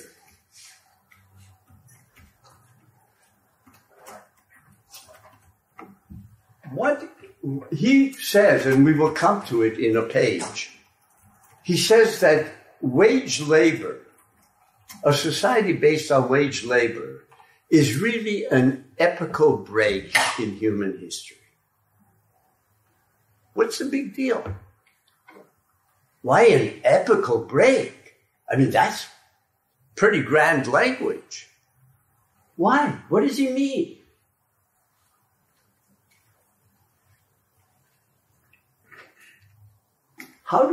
I started to say this actually, I have no idea what funny path I got myself onto, that I didn't continue. How did most people live? People who were not hunter-gatherers. How do most people in the entire world live? Agriculture. Most live by agriculture, and many live by... The Mongols are not famous for agriculture. Oh, like looting? Looting? No, they don't just loot. They're herdsmen. Oh, yeah. That's the perspective of the agriculturalist. I group agriculture and animal husbandry together in my head. That's why I didn't think of it. Now, what both of them have in common, with all of their differences, is that basically people live in units that are more or less self-reproducing. Right? Whether we're talking about a herding family or we're talking about an extended peasant family. Right? Where people, not as individuals, but as members of this fairly small unit, are producing the means of their own reproduction.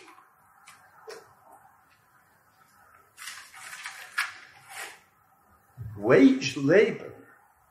Forget about how many wage laborers are there. Wage labor for Marx is an epical break. Why? What does wage labor mean? Each individual person or family or clan or whatever is not anymore producing all of the things that they need, or most of the things that they need to survive. Right. And increasingly fewer. Mm.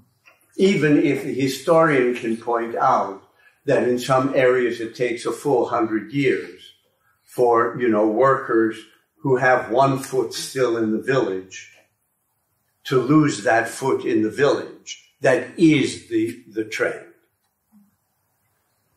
Yeah. But also, without wage labor, you own the product of your work, right? When you are paid a wage, then you don't own the wage. Those are interrelated. Those are related for Marx. Because let's talk about this as a model of reproduction. Wage labor, now in a sort of pure form. That is, you don't have a foot in the village where you go home every weekend and people give you eggs. You don't have that. So how do you get the means of your reproduction, your means of consumption?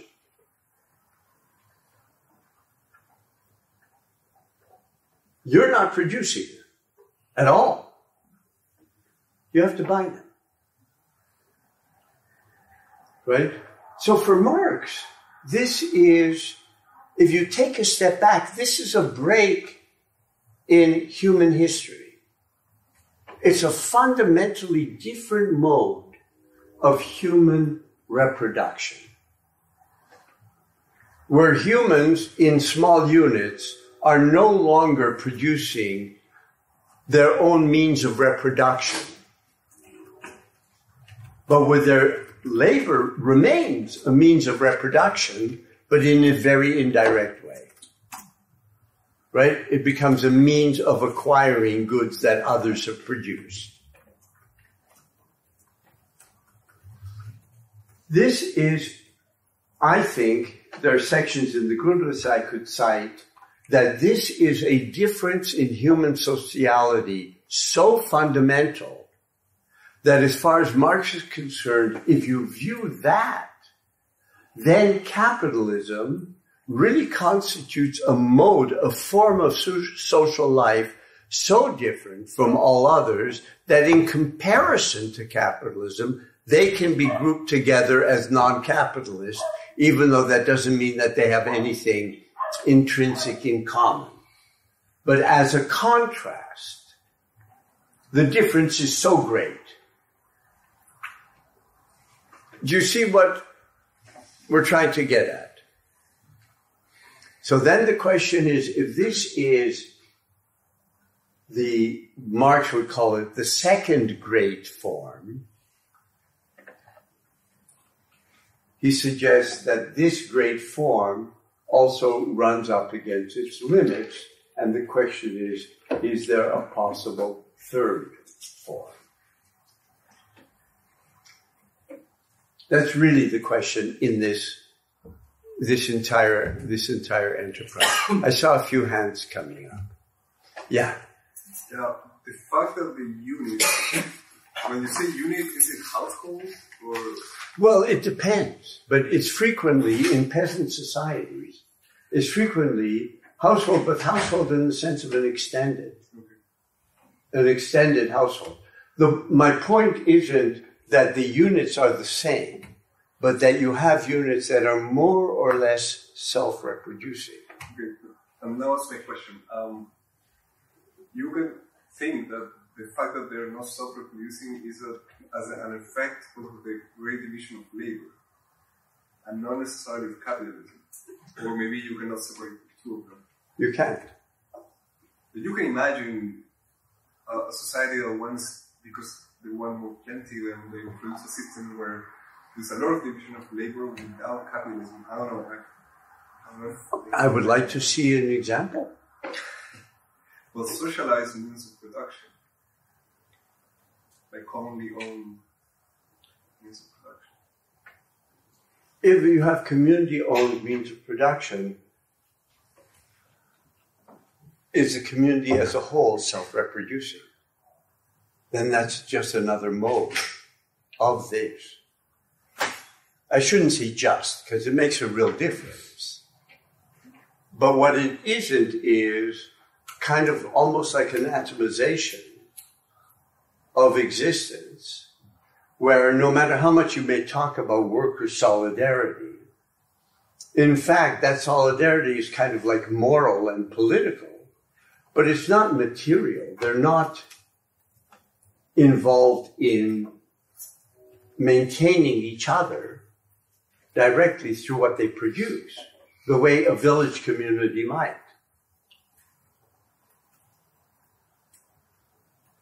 Right? They get their wages, and then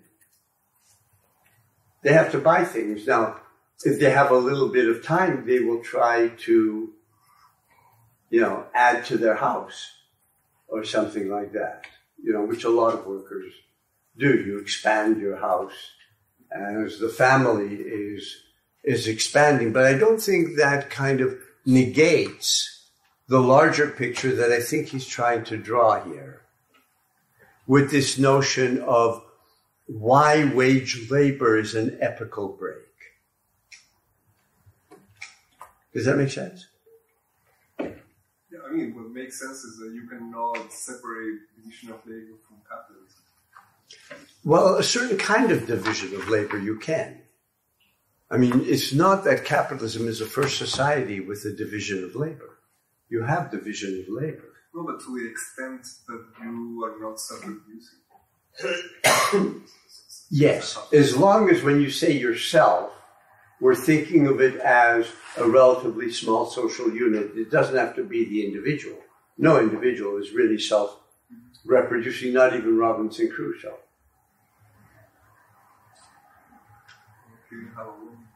What? No, but he had his colonial subject, right? Friday.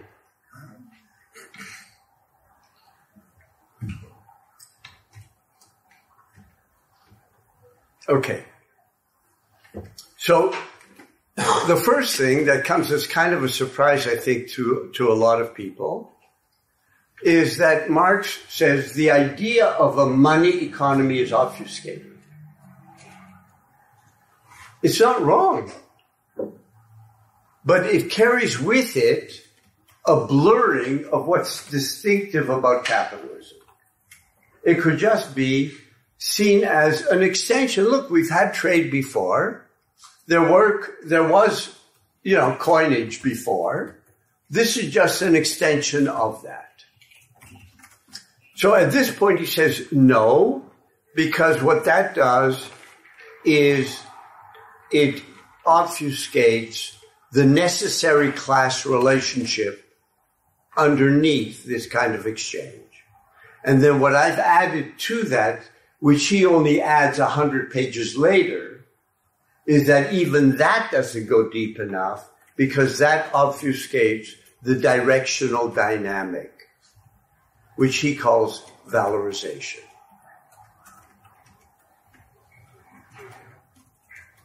Yes? Yeah? Or were you in the middle of the sentence? No, I wasn't in the middle of a sentence, or I probably was, but Now it's not. right. Sorry. But you talked about the dynamics, and you quoted earlier this phrase of abstraction and action. Right. And we talked about both circulation and production being movements, and both are kind of action. And both involve some kind of abstraction. Because at least in both of them, there's an abstraction of value. At least in one of them, it's an abstraction of human labor, and in the other one, it's an abstraction of value in the form of money, which I'm not sure is an abstraction. But I wonder to which of the movements this abstraction actually refer. I think what he means is the process of valorization. And the reason why I say that is the real abstraction here, like MCM prime, is not the M, it's not the C, but it's the flow. And the flow takes on the form of money, takes on the form of commodity, takes on the form of further money, and the flow itself abstracts from its momentary configuration, or if one will, its momentary embodiment. And focusing on objects can, maybe not necessarily, but can freeze the movement. Because abstraction is seen statically. You have an object and you abstract from it.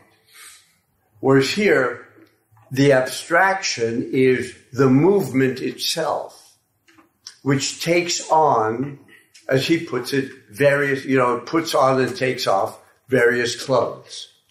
Right, but also the movement in the sphere of circulation kind of does the same thing, and it includes a different kind of abstraction because it puts on, it's, if you freeze it, so it's still, money is a kind of abstraction, right?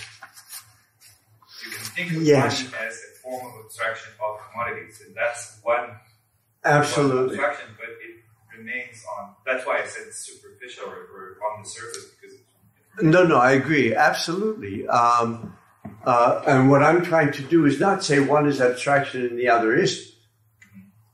See, they're both abstraction, it's just that frequently one thinks of only the one, and not the idea of the process itself, the movement itself, as being the abstraction. And it's an abstraction because it assumes, to use his kind of language, various gestalts, various forms. And it's not identical with any of them. And this is what he called self-valorizing value. And this is what originally meaning in the introduction to the concept of capital in volume 1, he uses Hegel's language of the self-moving subject, of the self-moving substance that is a subject of its own process. The Geist is not, you can't pin the Geist down. And, what Marx was trying to say is that far from being a woolly-minded German, Hegel really is grasping a dimension of modern history that he thinks is history in general, that focusing on events and actors won't get at. Right? And in Hegel, it's necessarily idealist because now, if we can use Marx's language, because it is an abstraction. Does that make sense? Does that make sense? Okay. So you said a little while ago that that class relations are relations of distribution. Mm-hmm. Is that as simple as capitalists have the means of production and laborers don't? Well, that's pretty simple, but pretty basic. Yeah. Okay. That makes a big difference, I think. It's not, look, this doesn't mean it's superficial. Mm-hmm. It's really not superficial. I kind of have a question about this, because you said that class relations are like relations of distribution. And earlier you were talking about how, like, because of the dynamic of capital in production, the proletariat becomes like increasingly superfluous. So if class relations are a relation of distribution, how does that relate to like what you were talking about with production? It's the trajectory of production within the framework of the continued relations of distribution that is one source of increasing, as it were, systemic tension.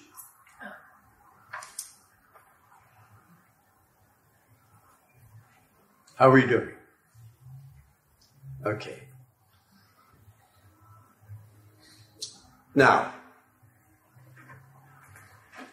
he goes on to talk about, I think, the second stage. I should look at the... Yes, we've done the first stage, MC, if you look at the table of contents. The second stage, the function of productive capital. And this is a little like what we were saying already. As soon as production, by way of wage labor, becomes general, commodity production must be the general form of production. And this is related to the idea that wage laborers have to buy their means of reproduction, which means there's a systemic imperative that there be goods for them to buy. So the existence of wage labor has, I think today they would call it a multiplier effect that goes beyond just the question of the wage labor relationship understood narrowly.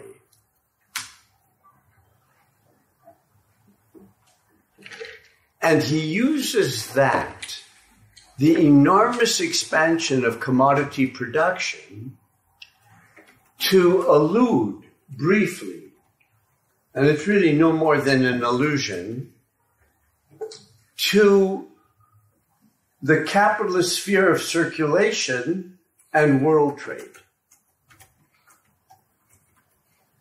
What does, in terms of what we were talking about, and wage labor and commodities, what does this have to do with world trade?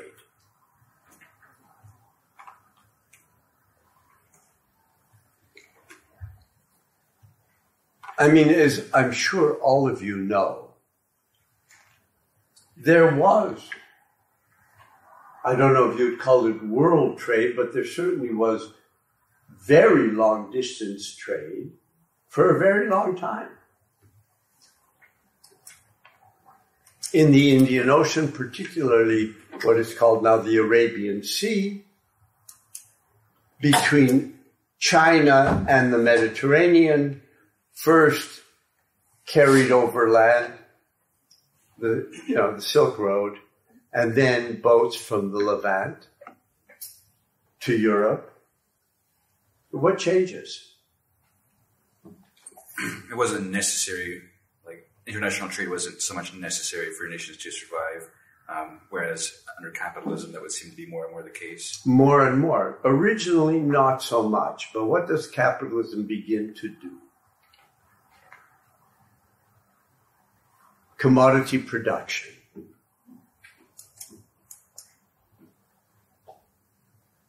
What he says is, it slowly begins transforming production in other areas into commodity production. What had been produced frequently as a kind of a surplus, that is, you produce what you need and then, you produce something else, suddenly becomes, there's more and more of an ongoing market. And the ongoing market is going to mean that more and more is going to be produced for that market. And he'll come back to this several times. The idea is not, which people had for a generation, that you've got England with a working class and you've got the dark satanic mills, and that as a kind of a module is going to go elsewhere. It doesn't work that way at all. What you begin is, and it's a slow process, you begin to get a global system. But it's a global system not based on tribute, but based on commodity production. Yeah? So when, for example, like manufacture starts to grow in Europe and then they start using trade from China for manufacture that transforms like the goods they're getting from China into commodities and then transforms like why they're produced in China, is that like the argument? Yeah, well, China is actually a pretty hard nut for the Europeans to crack. Yeah, into like the Opium Wars. for a long time. China is almost like the hardest nut to crack, and that's partially because the Europeans can't figure out what to sell the Chinese. Because the Chinese say, no thank you. Correct me if I'm wrong, Jay. But I believe that the first quote-unquote breakthrough is opium, which of course is forced. Opium becomes the product introduced by the British into China. Right? Because before that, it's just that they would trade with China and, all the silver would end up in China. But with other parts of the world, they weren't nearly as self-enclosed. So you have all sorts of different things, including transformation of agriculture for purposes of global trade. I mean, the other side of the coin of the opium trade into China is the transplantation of tea into India. Yeah, to the best of my knowledge, tea is not grown in India prior to the British. But once tea is planted in India, then within a generation, the British become tea drinkers. You have, in the early 17th century, there's no such thing as high tea in the UK. There are lots of coffee houses, but not high tea.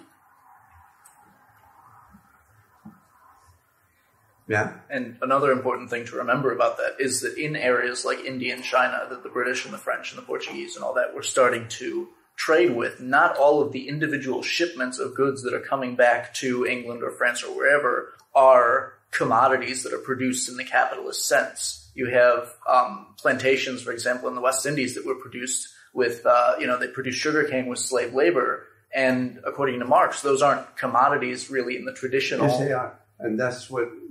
Yes, they are. And a lot of people make the mistake of thinking that the system of wage labor means that you've got to go everywhere in the world and find wage labor. No.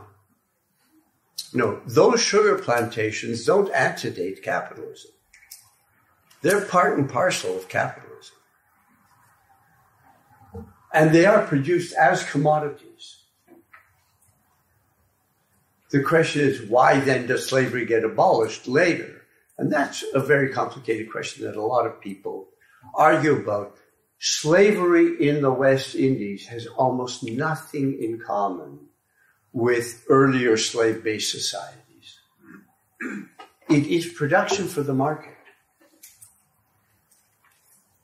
Right? Roman slavery, to the best of my knowledge, is not production for any market. So it's a different form of slavery. And it's not that they use an archaic form and just bring it to the West Indies, because slavery no longer existed in Western Europe. And plantation agriculture is very much capitalist agriculture. And they changed the face of the world agriculture. Not all at once, but it's really a little hard to imagine.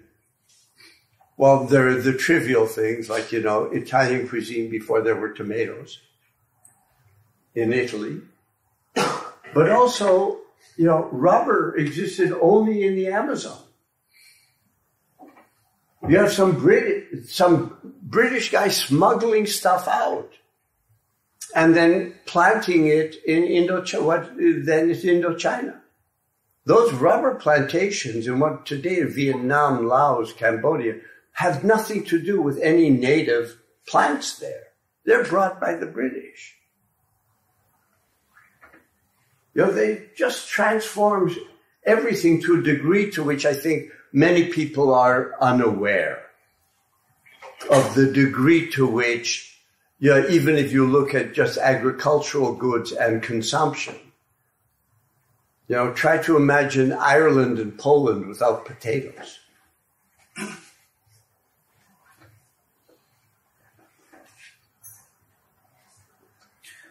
So, a bit earlier you said that, so in Marx, of course, is labor theory of value. The source of value is proletariat. Proletarian labor is that which produces relative surplus value at a certain point. But since these slaves aren't proletarians, yet they're producing for a world market, are they producing value?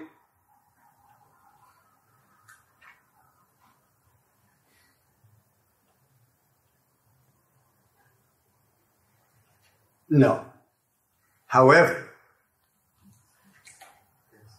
they are part of a value-producing cosmos that is driving the whole thing.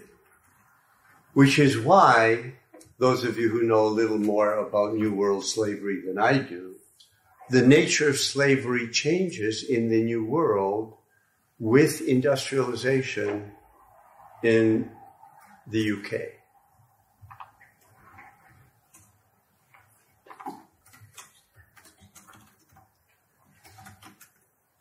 One doesn't have to see, if one begins to view this as like I hate to use this word because I mean it differently than Immanuel Wallerstein does, but if you begin to see this as a world system, from the very beginning, capitalism is not something that develops in the Netherlands or in the UK and then spreads out. That's a misconception. It is global from the very beginning, long before the so-called domestic sphere is fully capitalized. Long before. Yeah? So then how could we explain, say, the capitalization of like China or like the fact that colonization of like New Zealand and Australia led to capitalism? That's not naturally, globally, organically. Capitalism doesn't naturally pop out of like Australia, New Zealand, right, or China. How can? There's a big difference between Australia and New Zealand on the one hand and China on the other. Okay, let's stick with like okay, China, right? Historically, it's not capitalistic, right? And is it a coincidence that European colonization of China led to capitalism? Is coincidentally it happened, or could we assign a causal factor of the fact that Asia got capitalized because European expansion? I'm not sure I quite understand. I don't quite understand how we can defend. It's a very complicated history, right? Right. But there are several ways of viewing it. Right. One would view it is that there is something called a world historical movement towards capitalism, or actually more common, is a world historical movement towards modernity. And each society has its own modernity, but I disagree with that because it posits this world historical movement that it cannot ground. And it's a little like the late Max Weber, who really, I think, does have this assumption and that studies then world religions to try to explain why in some societies capitalist modernity did not occur, which suggests that were it not, and it's always religion, were it not for religion sort of hitting the brakes, the normal flow of society would be capitalist modernity. I actually disagree with that. I think there is no world historical movement towards capitalism, towards modernity or anything like that. Rather, that capitalism emerges for a series of contingent reasons in Northwestern Europe and becomes global from the get-go. And that the nature of the kind of unevenness shifts always. Can I just add one question? But sorry, but what do you mean by global from the get-go? I'm trying to understand. Look, see, I don't know how much history now to bring in. Certainly one factor is the expansion of trade effected by the Iberians. Okay, the Iberians being the Portuguese and the Spanish. Right? Especially the Portuguese, because they go around to India, which the Spanish don't succeed in doing. They go around to India and transform everything by doing that. What I mean by that is that, of course, you had trade from South Asia going to Europe via the Middle East, where, for example, Egypt was a central sort of trading hinge for particularly spices. And working hand in glove with the Egyptians and with everybody else in Eastern Mediterranean were the Venetians. The Venetians had a monopoly on the Eastern Mediterranean. Their great rivals are the Genoese, and Charlotte knows more about this than I do. It's the Genoese who bankroll the Portuguese. And what they do is they sidestep the Venetians. So right now it's just this debate, between, not debate, a struggle between two city-states, two important, commercial city-states in Italy, but it has world historical consequences. Egypt collapses. The collapse of Egypt also leads to the Ottoman conquest of really the takeover of Egypt. Has to do with the economic collapse of Egypt, but also the amount that is being moved to Western Europe in Portuguese ships, and soon then the Dutch and everybody else, is far greater than whatever they could have transported before. The Venetians, who are very far-seeing, knew right away. They're very clever. Vasco da Gama reaches India, I think 1497 the first time. In 1502, Venetian emissaries are asking the Egyptian, God, what was he called? Not Sultan. The ruler of Egypt at the time. I forget. The Mamluks?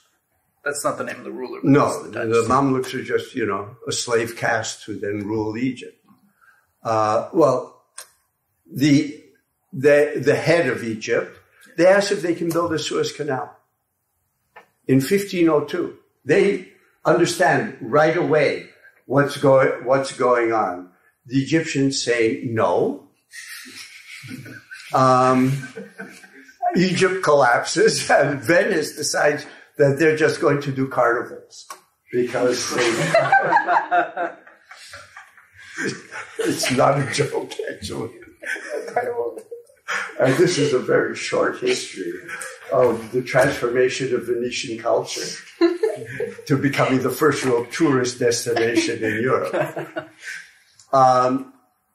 This is an enormous change. And it explodes the limits of what had been trade up to that point. And it's not driven really by the Portuguese love of adventure. To put it a little crudely, the Portuguese are really the muscle for the Genoese bankers. They're the guys behind this. From the very beginning, you have a very different relation of trade, and violence begins to play a very different role. Right? From the very beginning, Vasco da Gama, one of the reasons, he comes back with war cannons that are stronger and outshoot the cannons that, is it Calicut? That they have in wherever it was in India, I think Calicut. Basically, it's using force, but it's not just force. The force is used in order to then force this trade. And it goes through various transformations. It doesn't remain the Portuguese form. Portuguese are very good at extraction. It doesn't remain that form. So you've got a complex 400 or 500 year history that I can't just say the history of capitalism and India or China. It goes through multiple changes. It's a very long distance between, China in the early modern European period and Deng.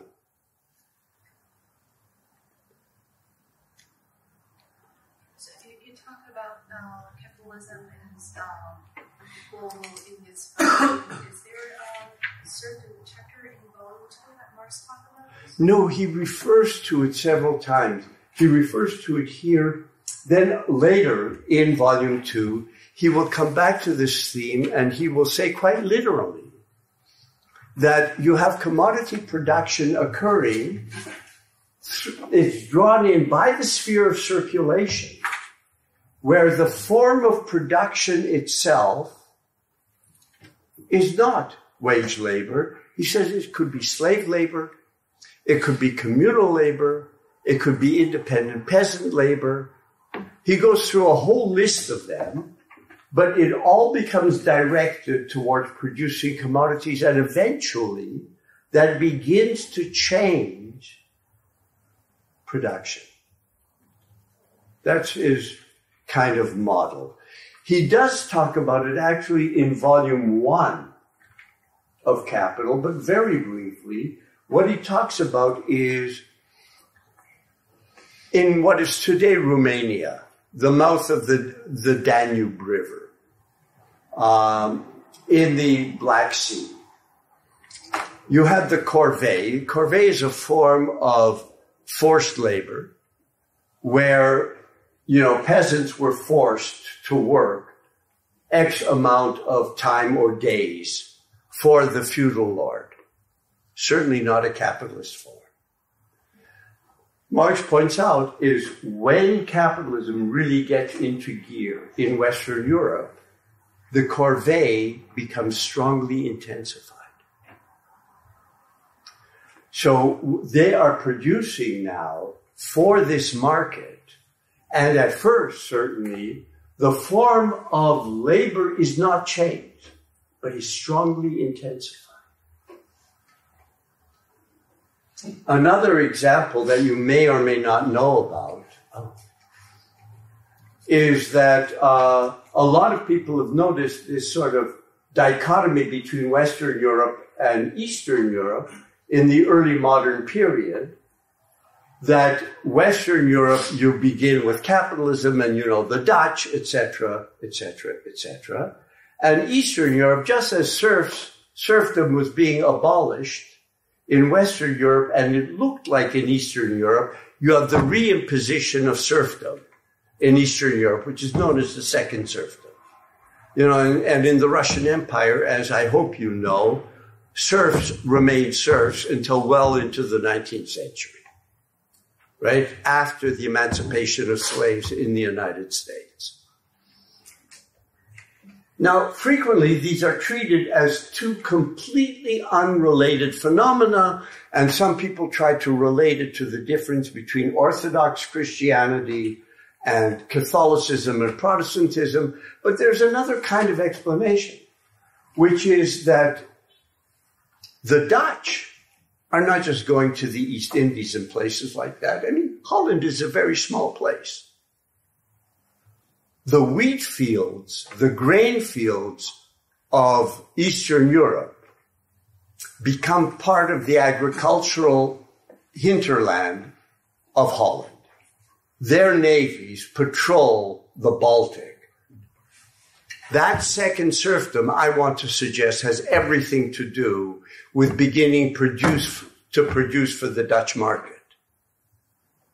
So it can't be understood just as an autochthonous development.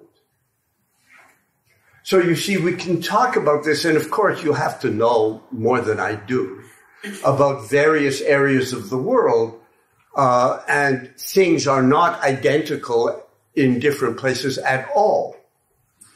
But one can talk about a world system that is slowly being drawn together without assuming that from the very beginning there's a certain kind of homogeneity that goes all the way down. It doesn't. But it is a transformative process that can't be understood, I would suggest, only in terms of direct conquest. We'd like to thank you for listening and invite you to listen to Moishe's other lectures and engagements. What follows is a lecture given by Moishe Postone on March 9th, 2017 in his Capital Seminar at the University of Chicago. This lecture covers Volume 2 of Capital. Last time we began, right, with the review of Volume 2 and the metamorphoses of capital and their circuit, right, the circuit of money capital. And I mean, it's useful to have it just on the board.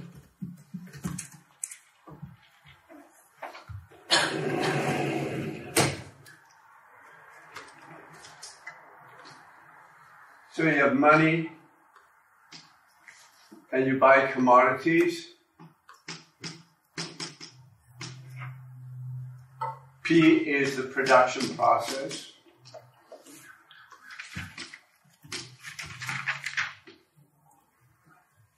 Now,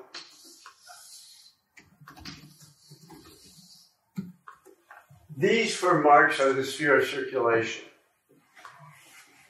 Right, you have money. Now, if it is a circuit of capital, then C here can't be random.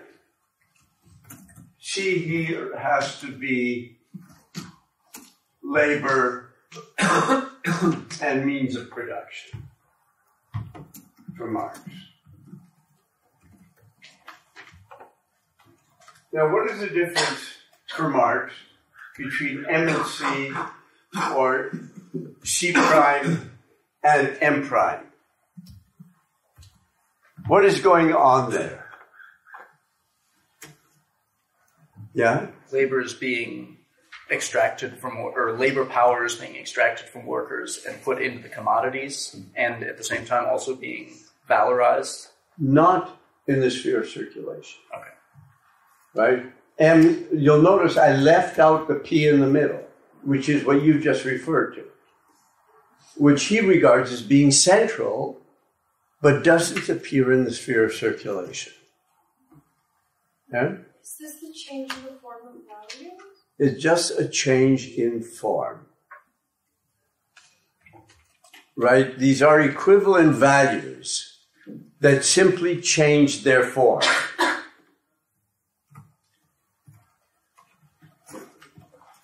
The change of form, he has this German term Formwechsel as opposed to Stoffwechsel, which is a change in the material itself. But circulation does not involve Stoffwechsel, just Formwechsel.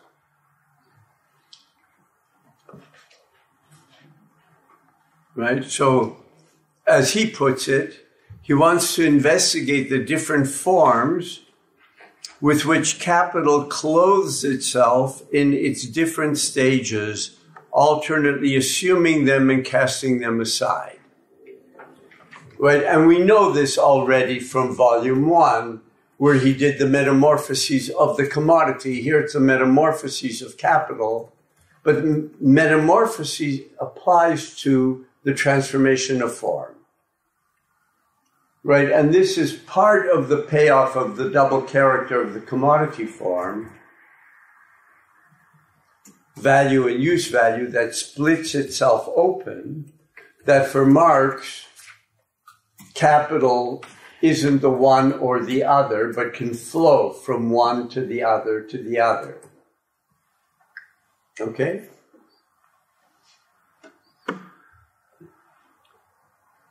Now,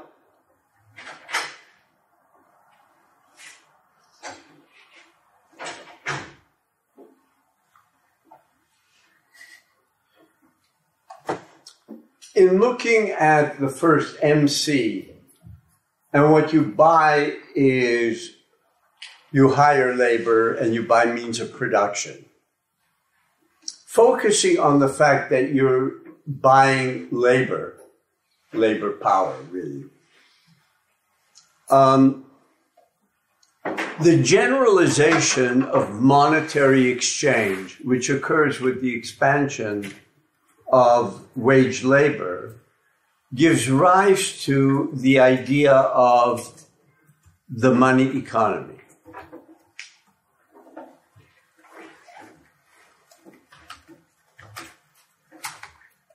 And he objects to the term money economy. Do you know why? Yeah? Because the way that money is used in capitalism is extremely different from the way that it was used in all history preceding capitalism. Yes. Because? Not everything could be bought and sold. Well, that's partially the case.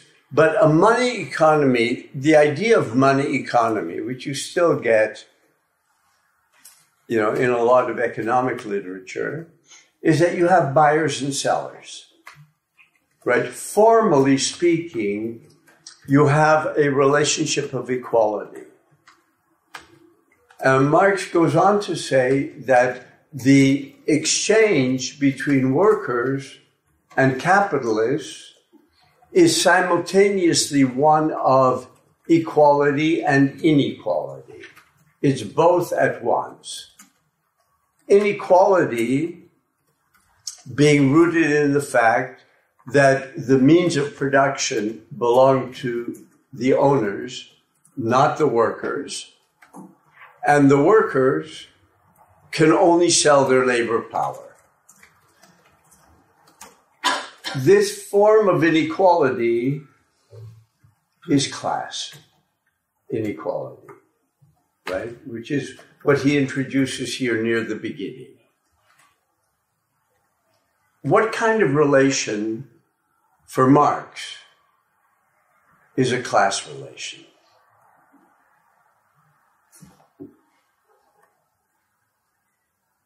Ownership of means of production. I'm sorry? Ownership of means of production. Right. So a lot of people regard this as being Marx's term, relations of production. But interestingly enough, in this first chapter of Volume 2, Marx refers to class as a relation of distribution. It's the distribution of property, the unequal distribution of property. But if he says that it is a relation of distribution, and this is about as far as classical Marxism took it, you know, that commodity exchange between buyers and sellers appears to be the case with workers and capitalists, but it's unequal. But if Marx calls it a relation of distribution, what is he suggesting?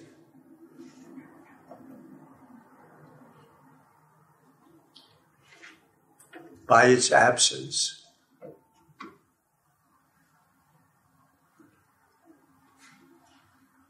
But it's not the central, the main question. in other words, what has contradiction? What hasn't been mentioned? Relations of production. Relations of production.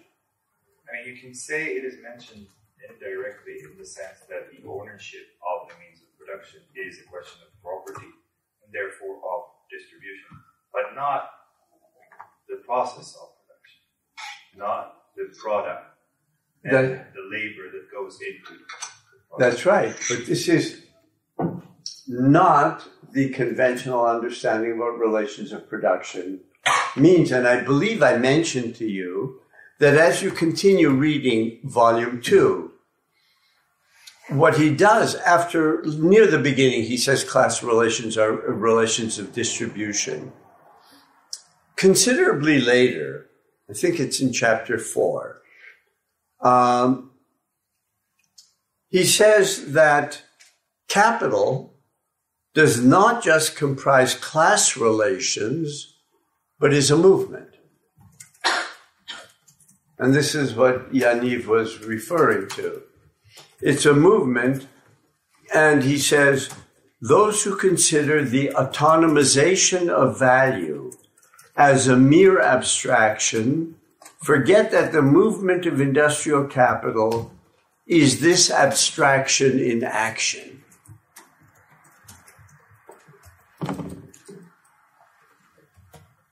Capital is the movement. It's not simply unequal distribution. And one reason why it's very important is that what's going to be running as a red thread through Volume 2 is the degree to which the relations of distribution and the forms of circulation disguise what is more essential. And then what is more essential is not simply physical production, but it's the process, for Marx, it's the process of valorization. Now, within the framework that I've been presenting ad nauseum for a quarter already, at least I got one smile.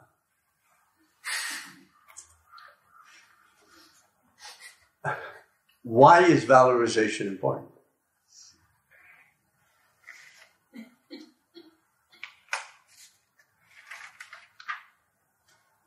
Because it's the essence of the contradictory process. Valorization that increases the productivity of labor and produces this kind of desubstantialization of value as the social necessary labor. Yes. When you say a contradiction, I want people to elaborate this a little more. I mean, it's the quasi-autonomous subject we're trying to, understand. It's the driving dynamic. It's the driving dynamic.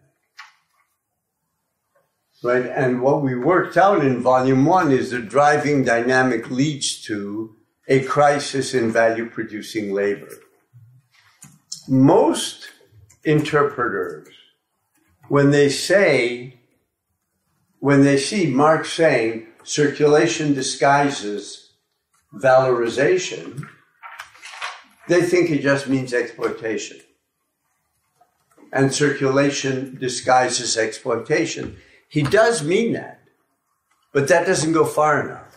That's why the class relation, which is the basis for exploitation, is really the relation of distribution. The relation of production is self-valorizing value. And the dynamic associated with it. And that, in a nutshell, is what Volume 2 is about. Volume 2, to put it very generally, before we go into more detail, is not, there are a lot of people, including this young German Marxist, Michael Heinrich, who think Volume 1 is production, Volume 2 is circulation, and Volume 3, you put it all together. That's completely not understanding the concept.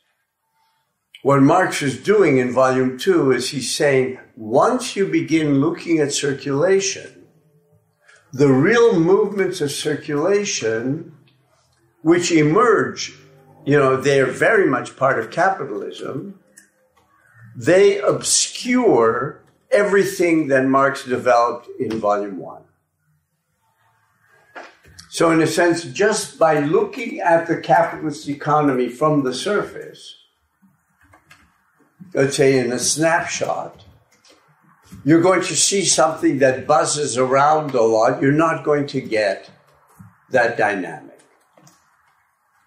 So the entire Volume 2 is an exercise in what Marx calls the fetish. How necessary forms of appearance veil that which they express.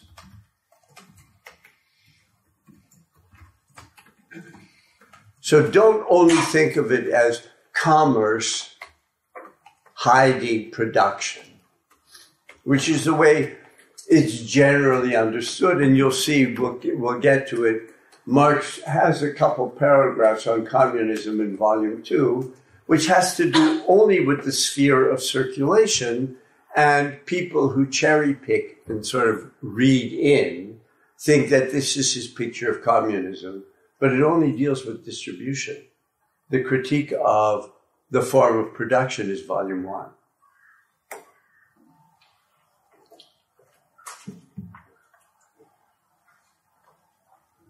Were you going to raise a question?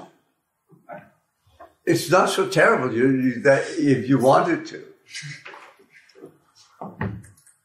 Yeah. I have a quick question. So when we talk about valorization, that's the movement from M to M prime? Yeah. The whole thing? Valorization is really what happens in P. Okay. It's really the move from C to C prime. Right? The surplus value is contained in the product, which then has to be realized. It has to be sold. Right? That's why the C prime has to go to M prime. So the valorization happens in production and then it gets sold, and that's when it's realized as money. Right. So why it's not only commerce hiding production, actually? Or it's circulation hiding the action or the movement with of the production sphere. Yeah, but what it's really hiding, I'm suggesting, according to Marx, is not the making of stuff, but the creation of the surplus which happens in production. And one of the things that he's going to be doing here is to try to indicate, he takes this circuit and he cuts it three ways. You can begin with M, you can begin with C, you can begin with C prime. Right? So one is the circuit of money capital, the circuit of commodity capital, the circuit of... No, I've forgotten what the third is. I'll get to it. But in each case, there's going to be a fetish involved. And what he begins to do is he tries to indicate how different schools of political economy slice it from one of those three angles. So, if I may... Yeah? Okay, so that was why it is not commerce hiding production. But why is it not commerce hiding what's going on in the production sphere? That is something that you might get to that, but it seems also that volume 2 is about the sphere of circulation and its fetishes, but that is not only commerce. That is, for Marx, the sphere of circulation, or that's what I'm... Yes, no, you're right. You're right. I was using a shorthand, but you're completely right. And what goes into this sphere of circulation and what is not, these are some of the things that I am not exactly clear about, because there's the whole, not only exchange of commerce, but accounting systems and profit making or profit accountants, but there are also the transportation and communication that help in the exchange of stuff, but they are also in special conditions can be related to production, to valorization. So you're right, and let's hold off on that just for 2 chapters. Okay?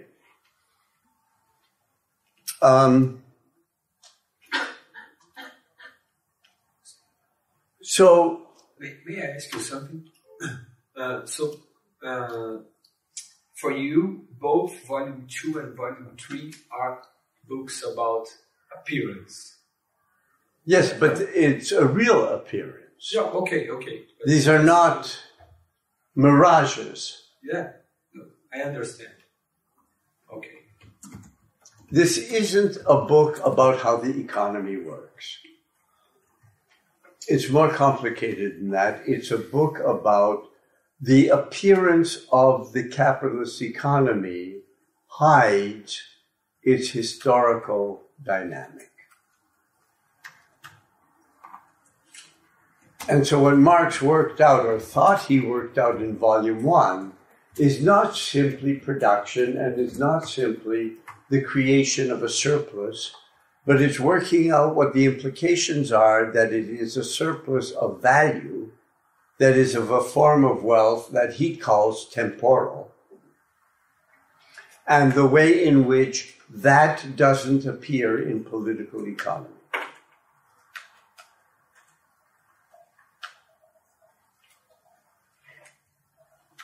So economists are not stupid,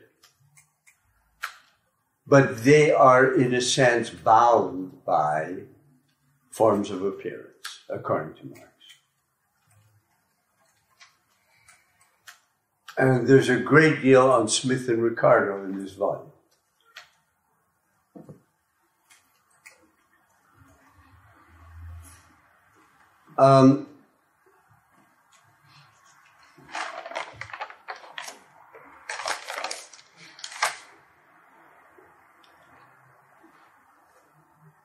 So, just looking at the sphere of circulation. And again, the sphere of circulation for Marx is the transformation of form. And we'll get to some examples later when we begin to deal with auxiliary forms like bookkeeping and stuff like that. But in the meantime, what he says is that capitalist production encourages commodity production, and the capitalist commodity production. And then he comes to a theme that he repeats in the course of Volume 2, which is that capitalist world trade begins to transform production elsewhere into the production of commodities. Now, one of the reasons why this is important is that it's not that the form of labor takes on the form of wage labor, but rather first the integration, if you will, into the world economy, that is the world economy which is created by capital, is via the sphere of circulation, and that is that production becomes the production of commodities elsewhere, rather than production remains focused mainly on subsistence, and you also have surpluses that you can sell on the market. Here, you slowly begin getting production which is for the market.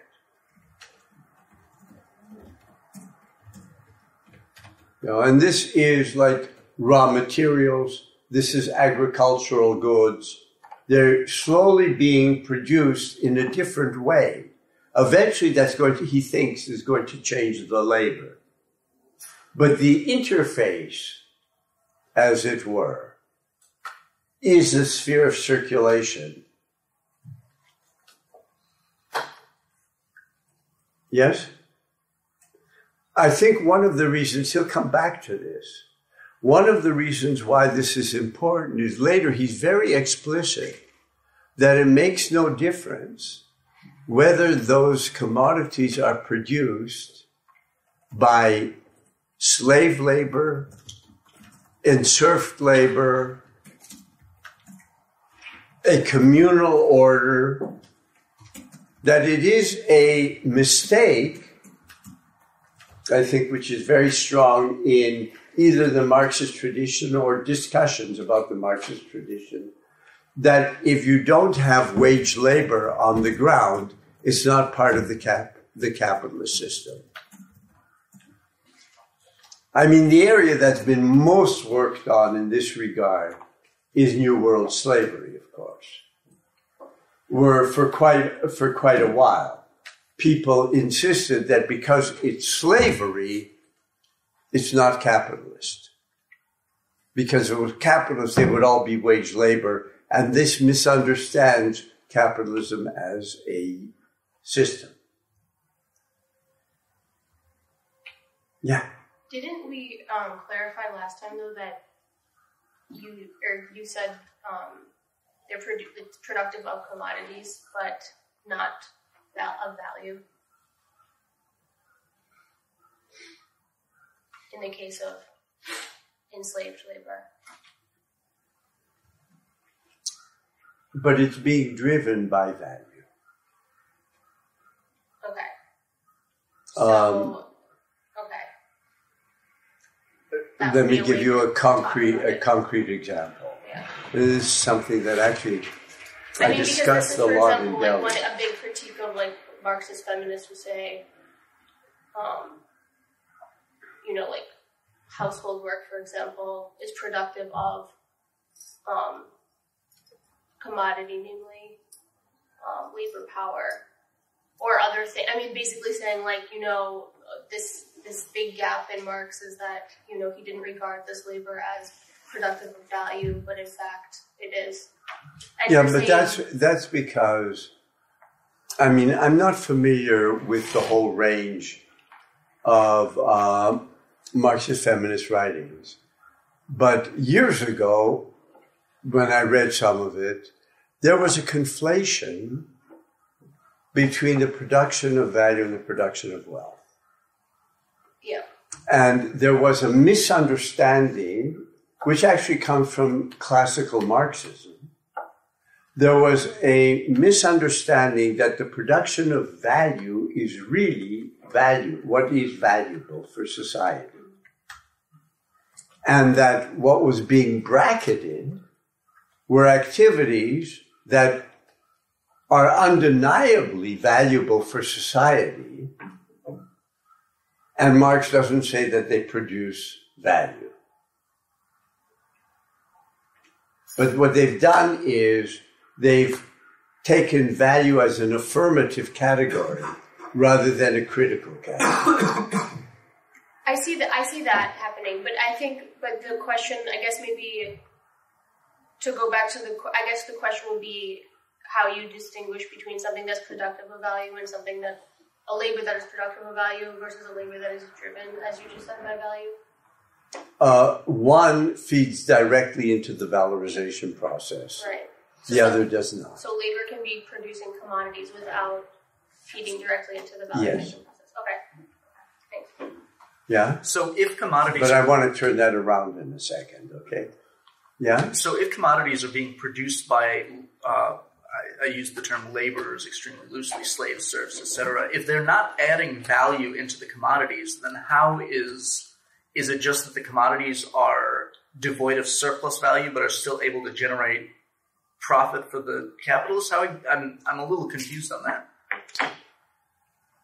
I mean, what would happen at first, it seems to me, because all of this is written just kind of like with his left hand and not really fully elaborated.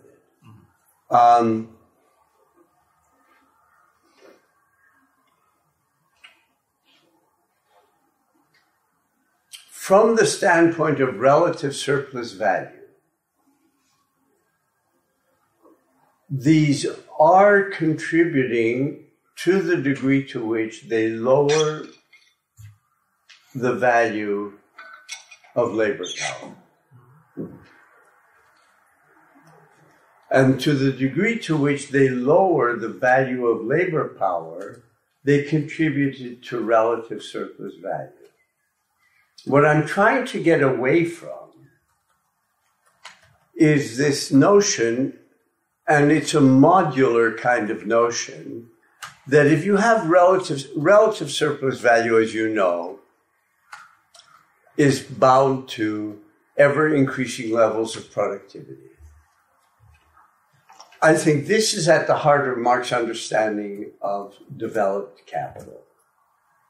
It's only then that the temporal measure of wealth becomes really important. And it's only then that you can begin to distinguish between value and material wealth. Because the output increasingly is out of proportion to labor time input.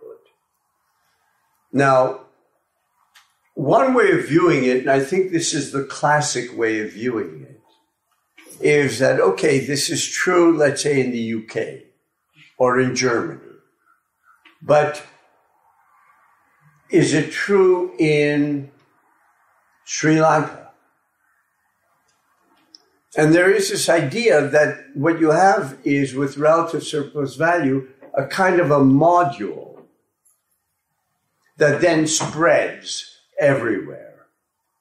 And I want to suggest that Marx's theory, and I was talking a lot about this in Delhi this past week, is not modular. It's if you have relative surplus value anywhere, that sucks up the rest of the world.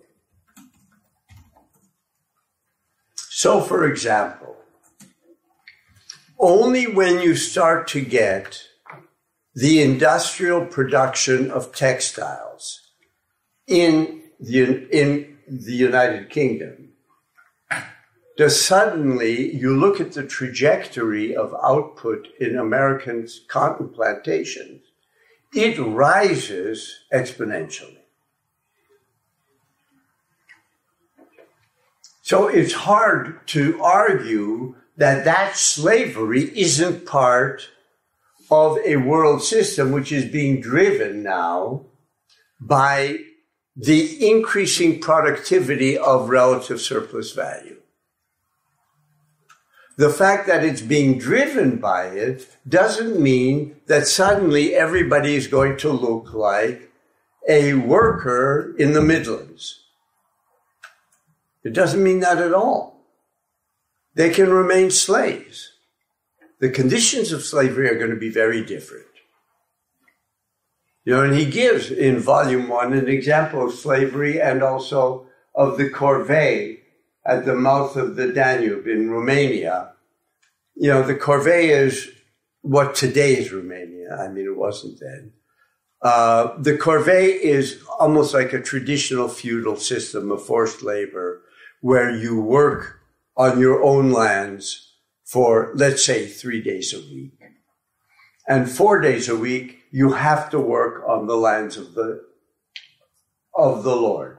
That's forced labor, right? And Marx says that, look, this is a form that goes back centuries. It's transformed in the 19th century. What is being pressed out of them is much, much more. You know, the same is true in northeastern Europe. You know, the second serfdom, which coincides with the rise of Amsterdam. That suddenly there's much more pressure on agriculture in Poland. Poland was huge then, right? Including what today is Ukraine and White Russia. There's much more pressure on agricultural labor. And the way that's done is by re-inserting the peasants. It's not an independent development. So it's a mistake to look at the conditions of labor in Wallachia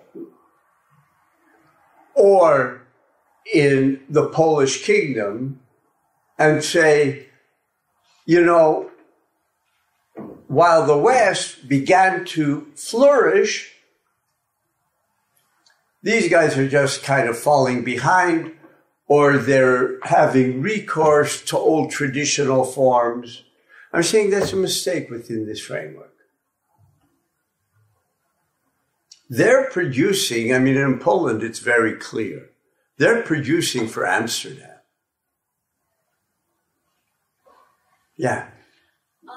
Just on this discussion, because I remember last year we also sort of struggled with this question of like, what is the unit of analysis? How do you think of value when there's production that's not explicitly value producing? And also like the ontology of labor, whether it's a free laborer or a slave.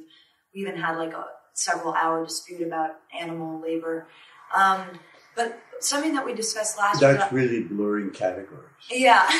But something that was helpful, I think that maybe we haven't emphasized this quarter, is that like sort of disabusing yourself of the idea of thinking of this on a firm level, or of thinking of this in sort of the terms of like ontological human labor, and instead thinking of value as a socially general category that's always going to be on a systemic level and involve modes of production and sort of laboring, physical activity, and even firms like accounting, as you brought up before, that like are just not necessarily going to be generating value.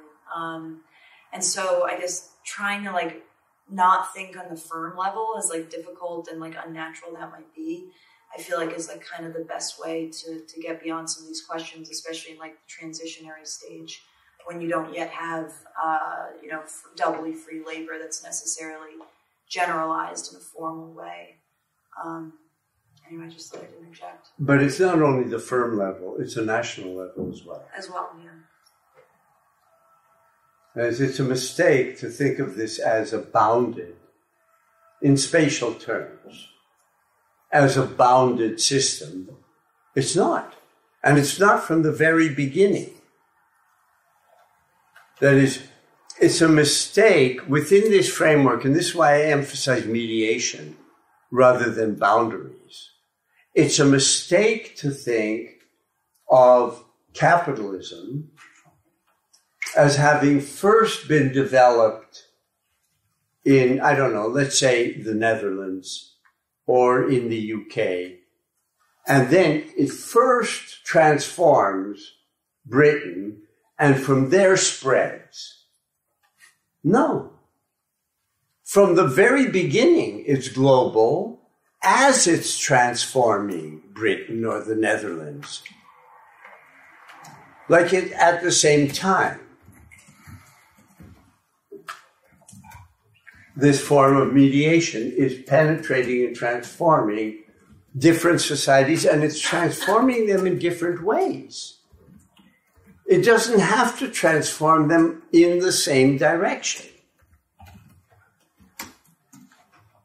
And if I were going to be polemical, but we don't have to get into this, to think only of colonialism is a little easier because you can think of one bounded entity, Britain, France, coming and occupying other bounded entities.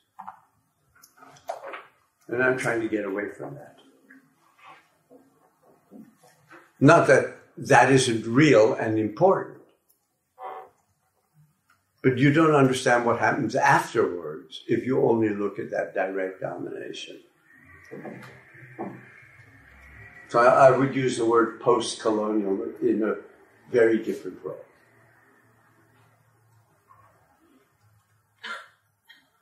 Rather than the continuation of anti-colonial.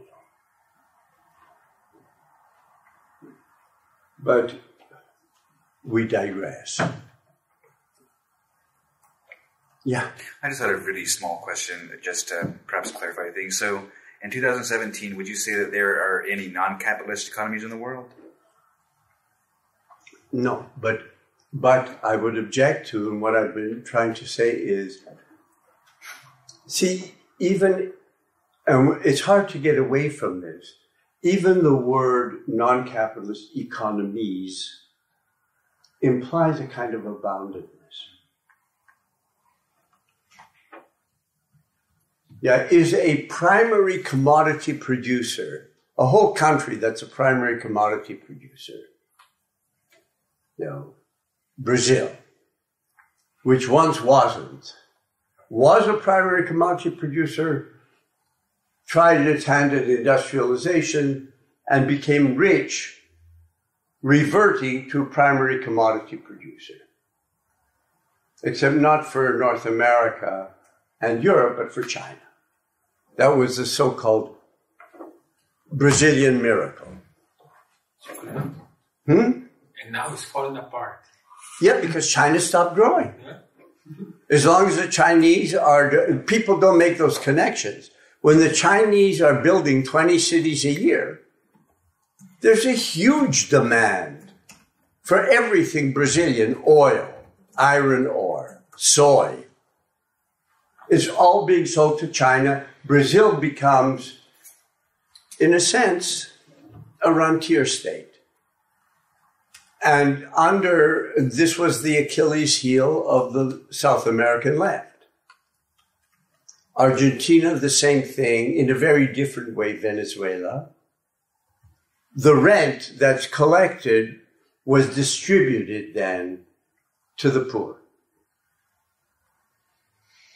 And was I'm not making fun of it. These were very successful social programs that, let's say in Brazil, lifted many millions of people out of abject poverty.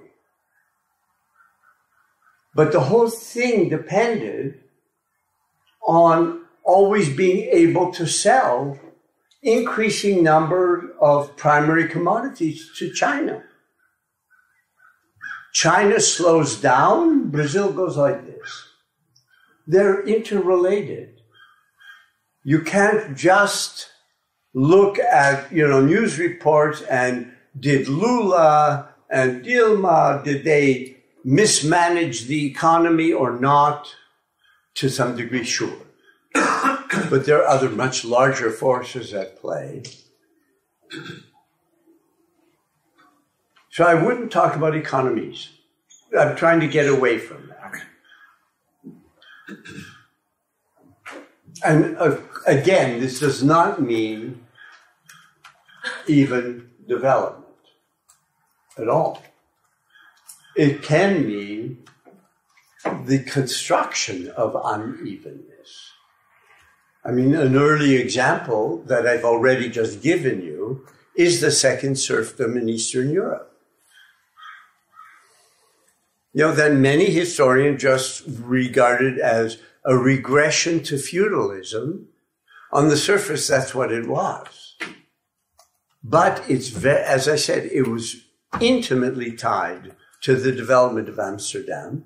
As a matter of fact, the Dutch fleet spent a great deal of its time, not just in the Dutch East Indies, but in the Baltic Sea. You go to the Museum of the History of Amsterdam, there's painting after painting after painting of naval battles. They're all in the Baltic. It's really striking. If you kind of forget about them aesthetically, most of them are terrible. They're just terrible. But if you just look at them historically, it's very interesting because they're getting their grain from there. So the Polish second serfdom is a form, you could say, of unevenness, which is constituted by this system.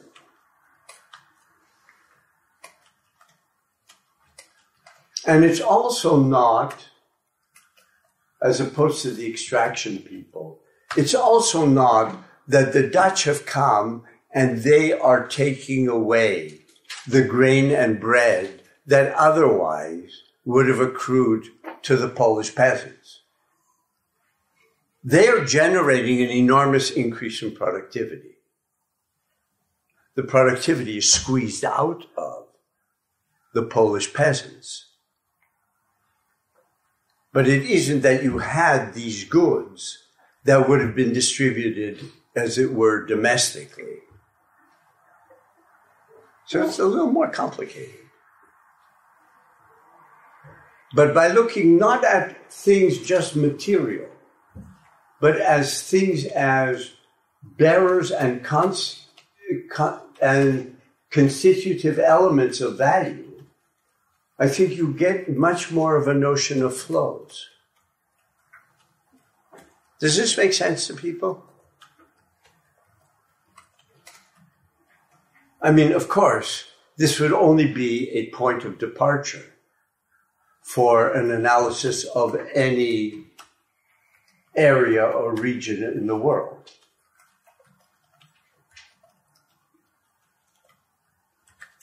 And once you begin producing commodities on a mass scale, that's going to seep into the nature of the society that's doing the producing.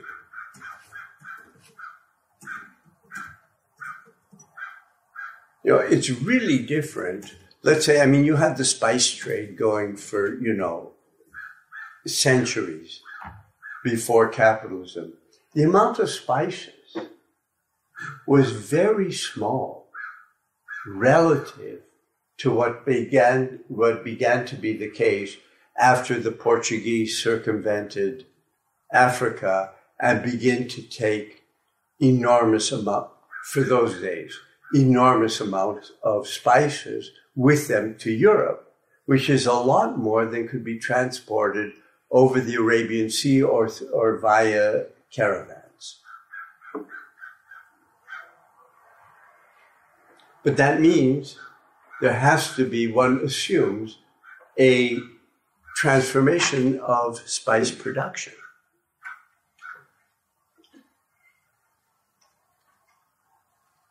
Right?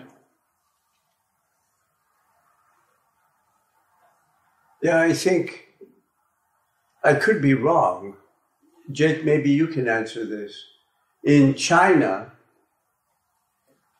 before you get the tea plantations being planted in India, do you have mass tea production in China? Do you know? I mean, there's a lot of it. But do you have anything like plantation agriculture? That's not my area. I know. I mean, there was a really huge market, internal market.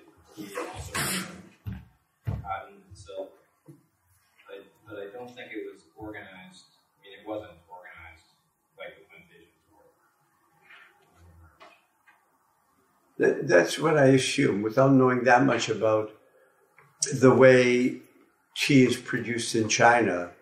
But my assumption is that once the British plant tea in India, and you have tea plantations, and you transform the taste of the British, who stop being coffee drinkers and start being tea as the national drink, that's a fundamental difference. So you have agricultural production of an agricultural good. And I mean, they're not using anything mechanized, but it's still a fundamental change. And that's different, it seems to me, than what I've talked about also, which is simply the diffusion of agricultural productions throughout the world as a result of European expansion. You know, that suddenly in Northern Europe they can eat potatoes, which with the sandy soil allows many more people to survive. Indian cuisine discovers chilies, which are not native to South Asia. The Italians discover tomatoes and noodles, etc., etc., etc. But here I'm referring to something even more specific. But you can spread tomatoes without having tomato plantations.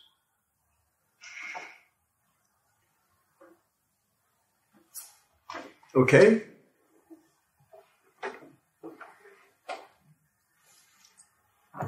Now,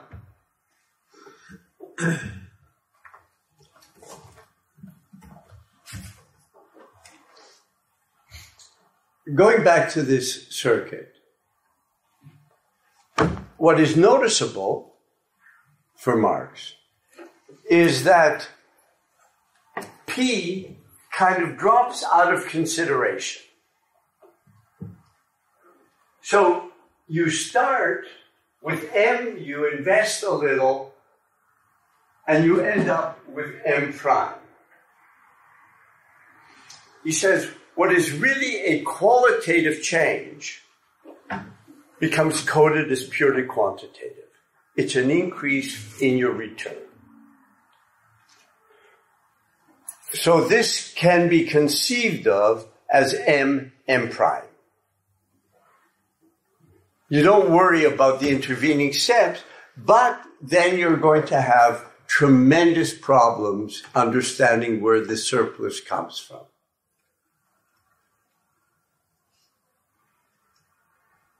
Remember the issue of the surplus and why there are 3 volumes called Theories of Surplus Value. The issue of the surplus is the issue of ongoing surpluses that increase.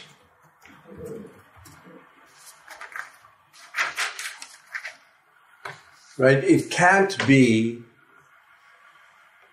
the way it is in merchant capital, that you get a really good deal buying carpets in what is today Afghanistan. And by the time you sell it in Italy, you make a tidy profit because you buy cheap and sell dear. But a society as a whole cannot be based on buying cheap and selling dear.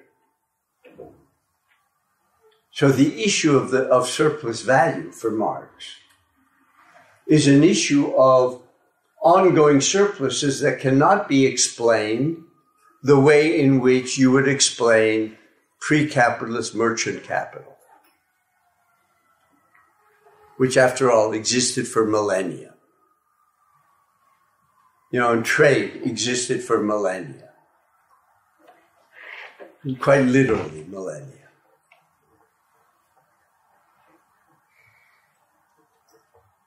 Here, what Marx has posited in the first volume as being the source of surplus value drops out.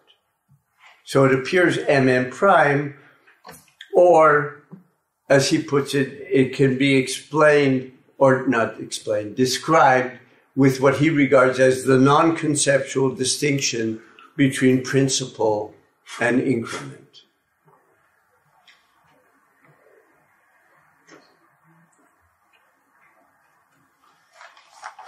Or let me put it in a different way.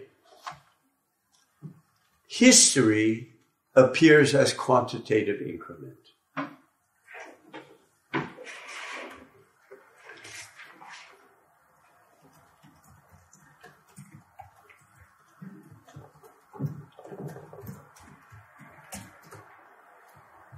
Now,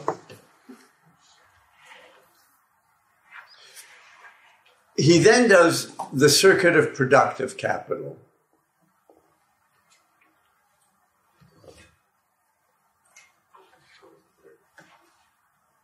Now, the circuit of productive capital, you begin with P, is that on the one hand, he makes the point that the workers produce everything.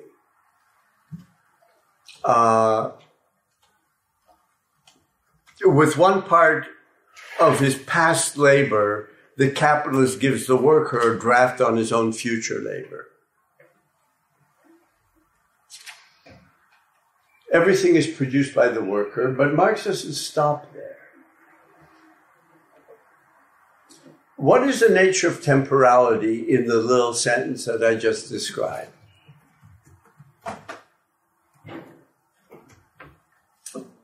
The capitalist gives the worker, pays him from the worker's past labor as a draft on his future labor. It's a loan to the capitalist. It's on loan to the capitalist. What sort of qualitative change occurs? Do you mean in the production process, or what specifically? In this sentence, between past and future. Because those are the terms he uses. Past and future are temporal terms. They're homogeneous. It's what Derrida called a chain of presence. The worker is chained to a chain of presence.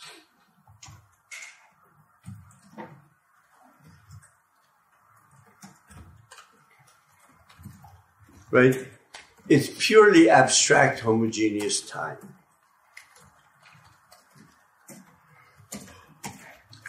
You have a movement of present time. You don't have what I was calling historical time. The more things change, the more they remain the same, etc., etc., etc. It also allows, according to Marx, the capitalist process of production to appear as the simple production of use values. And in that sense, Marx is suggesting that these two circuits reinforce one another. The increase is seen just in the sphere of circulation, M prime, and production is seen, but it's simply seen as the production of goods. It's not seen, that is, it's seen as what Marx in Volume 1 calls a labor process. It's not at the same time seen as a valorization process.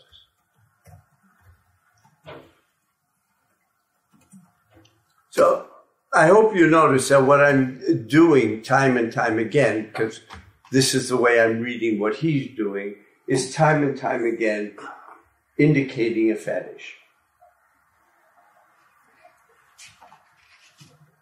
Still don't get the word homogeneous. By homogeneous, you mean what and what are the same?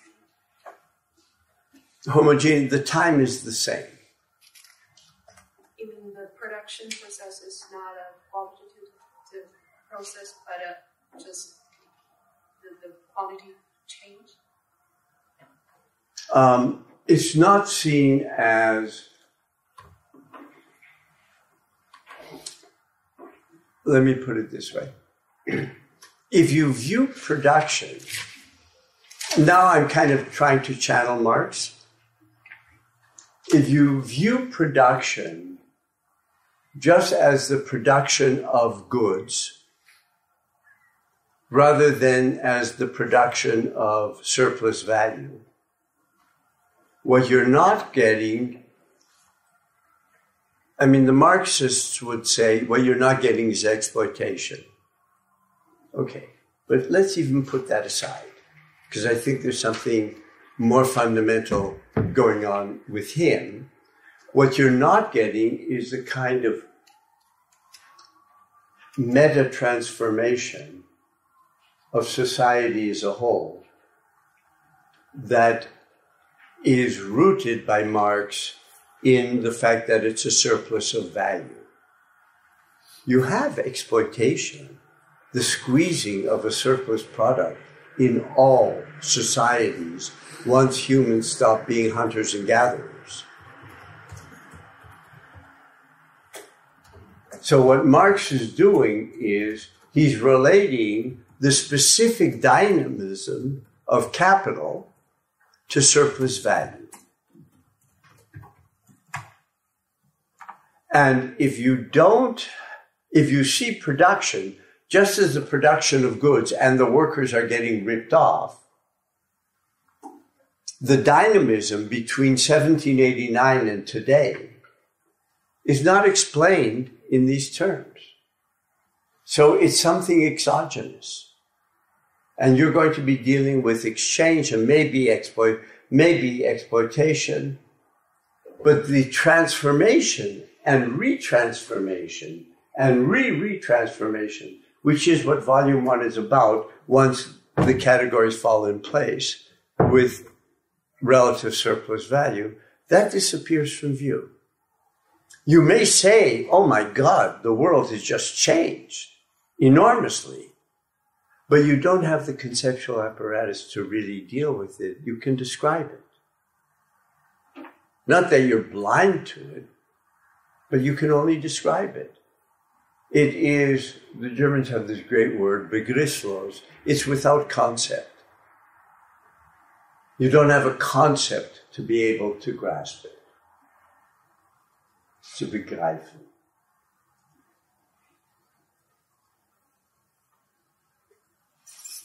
All of you are sitting there, and I really can't tell whether you're thinking about it or whether this just has gone past you. I would like to hear one or two things. So are you saying that, so since workers are paid after the fact for the work they did in order that they can do that same work again, right? And all the while, even though value is constantly being valorized, right, and transforming, so to speak, and changing, actually, like, production or, like, what you're doing and how you're socially, like, existing doesn't change at all. Right. Okay. Right. I mean, Yeah, now it's the like world... the eternal now, right? It's the... Yes, it's the eternal now. You wake up in the morning, you're at work by X. Because you're doing the same thing, you're just being the raw material for time again and again and again. Yeah. Yeah. Day in and day out. Now, this is the case even if, let's say it's Fordist capitalism and you're making a reasonable wage. Because it doesn't actually lead to, like, liberation from having to do this at all. It never changes. It never changes. But then it's imbued with meaning for the individual. At least you got a job. Yeah. Your statement that the squeezing of surplus product happens in all societies really helps, because I was wondering earlier about slavery. I just finished Orlando Patterson's Slavery and Social Death, in which he discusses plantation slavery in the capitalist sense and in the pre-capitalist sense. And I was thinking about the Roman latifundia, in which you had plantation-style slavery in antique Rome for a surplus. It wasn't just like you kept a couple of slaves around to increase your prestige. It was an economic motivation for surplus products. But the idea that that's a different thing than surplus value is interesting. But I'm curious if something like the latifundia was not itself driven by value, even if the society, as you say, had no concept of value. Right. I'm not sure I'm getting the question yet.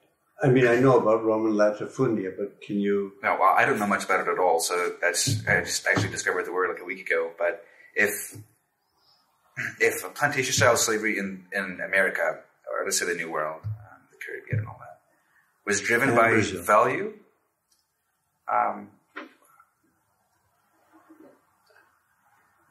the Roman latifundia are not producing for an ever-expanding market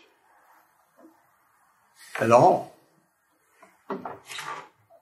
They are producing because basically what happened is that the independent peasantry of what is today central Italy fall into debt, lose their land, and you have these landlords who grab all of it, and these people become the proletariat. But proletariat in Rome are not working population. They are a lot like people living on the fringes of world cities in the global south today, uprooted from the land without them being really absorbed into a formal economy. So they live by informality. And of course, because the Senate and the emperor knew very well that this could be a dangerous group, they are provided with bread and what's the Roman circus. Breads and circuses. I mean, the Colosseum has many, many shows. Many. Yeah. I'm not sure this is a question, but what you're talking about with, I'm noticing a formal contradiction, potentially. Not in what you're saying, just in what you're describing, the shape of the world that you're describing, which you have on a micro level, individual workers doing the same thing day in, day out, being confined in this prison of homogenized time, where this, no history happens. There's no historical time, as you say. And at the same time, you have this, dynamic thing happening where, all social forms are changing and production is accelerating, and the world looks very different decade by decade, century by century, and social forms, and the way that people relate to each other are constantly in flux. What is, I don't know exactly the question I'm asking here, but it does seem like there is some tension between the concept of no historical time, homogenized time, and the dynamism that you've been describing capitalism produces. I think that's fair. And my answer in depth is it depends. We'd have to look at different kinds of cases. Let me give you an example. Today, we're talking about deindustrialization, et cetera, for a full generation already. This is an inconceivable concept for 120 years previously. You did have change, but that change was seen as being more or less unidirectional. You have people being swept up in Europe from the countryside into the cities, industry expanding in the cities. You have a growing proletariat. What the average worker might do day to day remains the same. But people can see these changes, but there aren't breaks in time. The break is moving to the factory. Or in the United States, which interestingly enough, I think has a much less developed notion of temporal break, for the millions of Europeans who emigrated to the United States in the second half of the 19th century and the very first decades of the 20th century, this is only a hypothesis on my part, what was actually a fundamental social break from being peasants or petty merchants to being swept up in this developing capitalist economy was seen as a geographic change. The old world and the new world.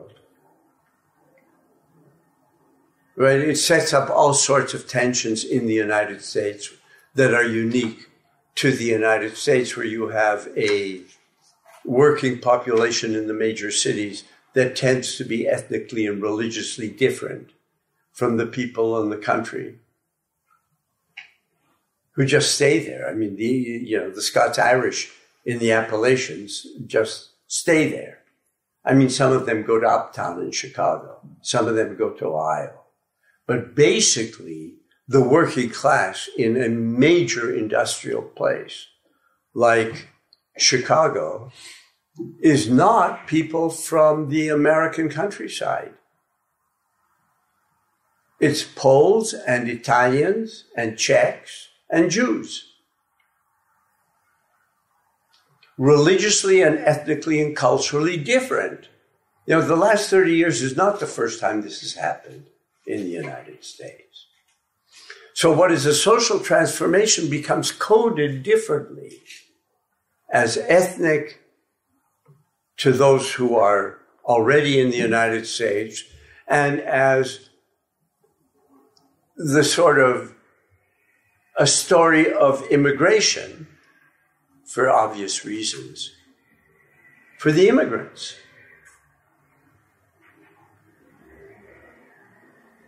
So that you have social transformation that in a way is veiled, but it's unidirectional. Old world, new world. Now we have something very different. And the very different is, I think, a crisis. And I think this is a crisis. I think that that segment of the working class that was very tied to forest production, and suddenly it's not there, experience it as a massive decline and as something that cannot easily be understood. But I think this is a relatively new movement, I would suggest. So what I'm trying to do in terms of your question is that, yes, you have this movement that goes on and on and on, but it's a movement in one direction, I think. Or at least people perceive it as such. And it becomes part of their everyday culture is this kind of expectation. Now, it could be that you're out of it, you fall out, you're marginalized, but then there's an attempt to get into that. That ends in the early 70s.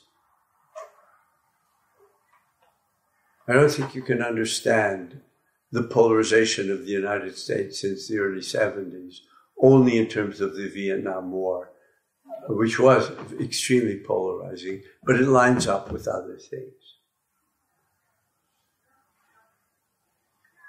But I guess the very simple version of what I was getting at was, how can you have such dynamic social transformation based on the homogeneous, the cycle of homogeneous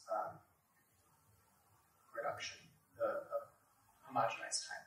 So the same thing happening over and over and over again.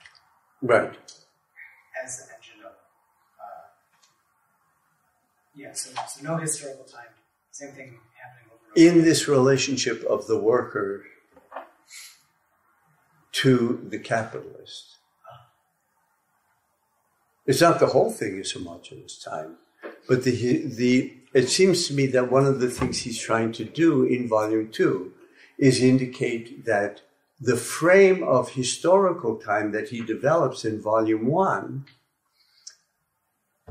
is disguised in multiple ways. And this thing of the wage relation is simply one moment, one way in which that dynamism is disguised. On an immediate experiential level, on the part of workers, with reference to their relation to their job and their wage. And that's what I think most of Volume 2 is about.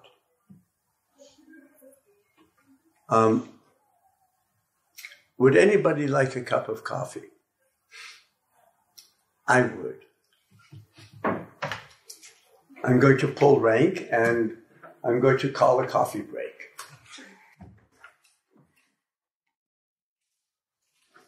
Okay.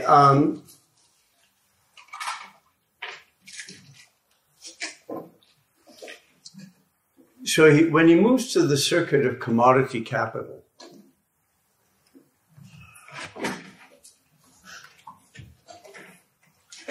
this is where he says capital is not just class relations, but is a movement.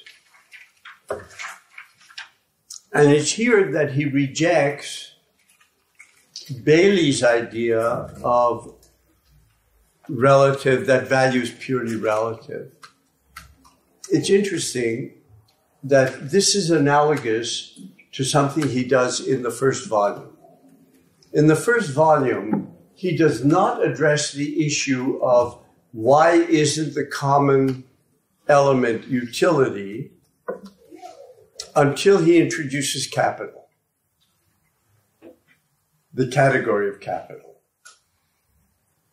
And I want to suggest that it's once he introduces the dynamic category, he says utility can't explain it.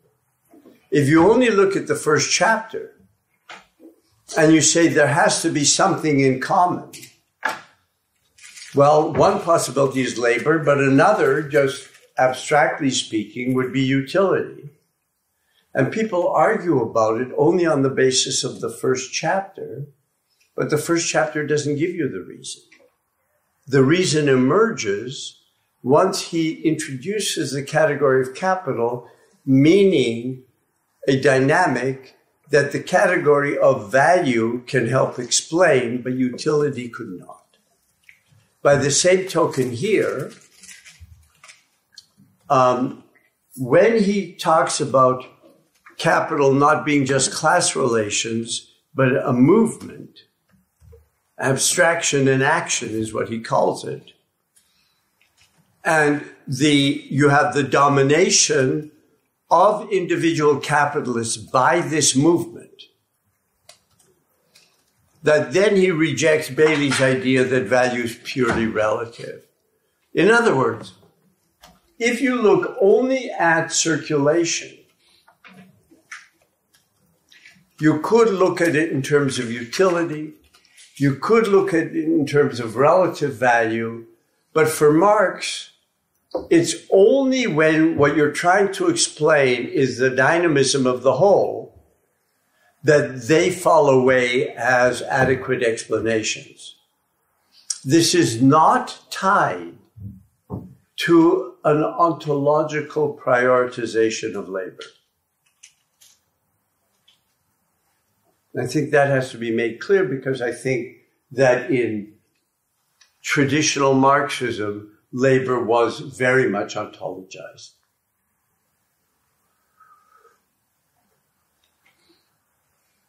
Okay? And once again, he returns, because he talks about the temporal extension, he talks about extension in space, and he returns to the idea that of the world market, and that all products become commodities regardless of the mode of social production that generates them. And he lists slavery, peasant communities, state production, even hunters and gatherers.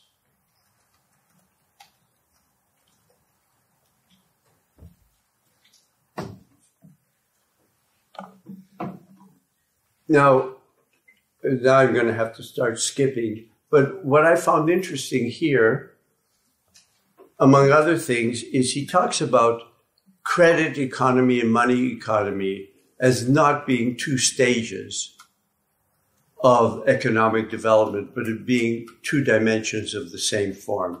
And in a minute, we'll start talking about credit. But what he says is that both terms hides what he calls the economy proper.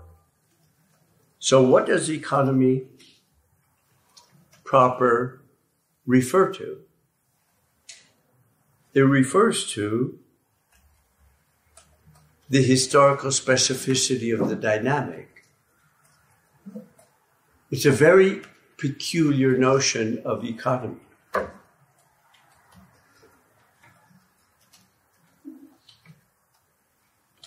And I think to make his point clear, at the end of this chapter, he reintroduces, this is chapter 4, he reintroduces the organic composition of capital. Now, do you remember the organic composition of capital? C, constant capital, over V, variable capital, where C refers to, it can refer to raw materials, but increasingly it refers to machinery. So C over V is an index of the development of relative surplus value. And to the degree to which there is an index of historical development in Marx, as an index, it's C over V. This is going to be important because a lot of people, as we will see once we start volume 3, there is the notion in the first 100 pages of the tendency of the rate of profit to fall.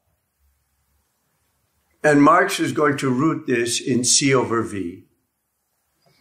Now, a lot of analysts take this C over V, its function in the exposition, as being to explain the fall in the rate of profit. It's not. The fall in the rate of profit, as you'll see, he regards as a phenomenal form, not as central at all. Pace, a lot of Marxism and crisis theory. And C over V is the index of historical development, which is very different. It's not simply a theory of crisis.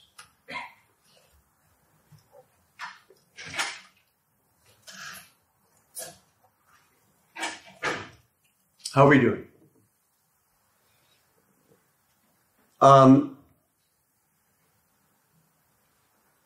The next chapter, what he calls circulation time, is about two kinds of, let me call them temporal rationalizations. One is, he says that the sphere of production is greater than and includes the time in the production process which is greater than and includes the time in the labor process. The tendency of capitalism is to reduce those differences, to make it more efficient, as it were. By the same token, the tendency of capitalism is to accelerate circulation time. In both of those cases, in a sense, time is being rationalized. Right? You're sweeping out dead spaces, as it were.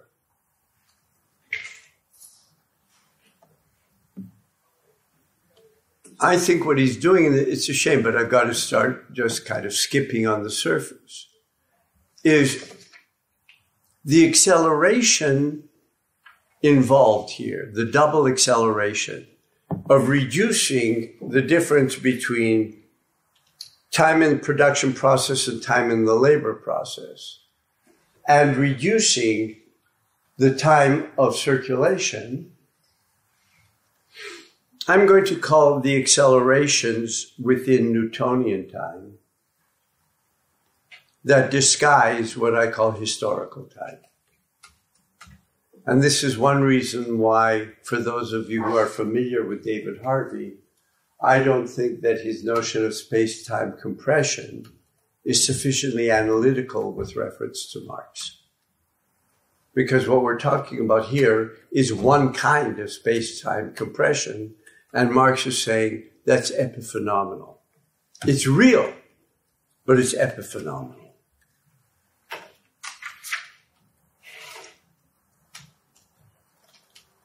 Is Yaniv coming back? Because I've just reached the point that he wanted to talk about.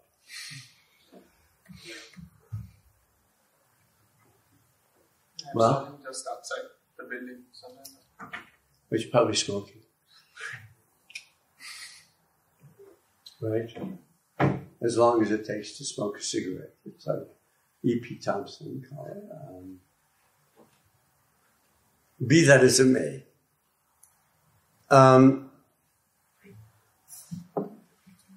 In chapter 6, when Marx talks about costs of circulation,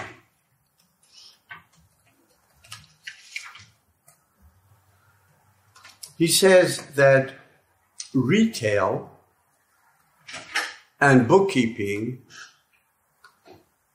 do not add value. Now, he says a very interesting thing here. He says a retailer might hire people, might pay them wages, might make a profit. This is not value creating. So a kind of a sociological formalism that would say where you've got waged labor and where somebody has a profit, that's capitalism, and or that's surplus value production. And Marx says no. It doesn't produce any value at all within his framework. Instead, and this is the first time we're going to run across this, the owner is making use of surplus value that's produced somewhere else to pay his employees. The existence of surplus value, and this is analogous to what I was trying to say in terms of the global system. It now becomes clear, and in volume 3 he'll deal with this, surplus value is not something created for Marx in firms. It's total social production that is then distributed. And it can be distributed as profit, it can be distributed as rent, it can be distributed as interest. It's not all in every sphere of life generated. The mechanism of its distribution is what he's going to try to deal with in volume 3. And he calls these overhead costs: retail, bookkeeping.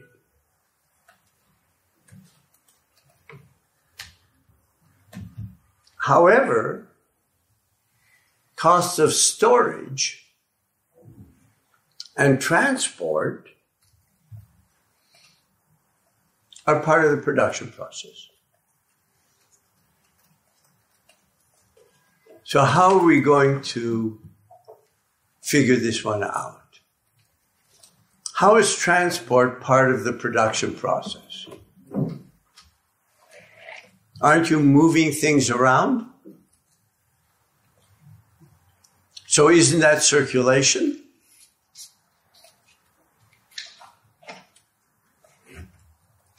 So,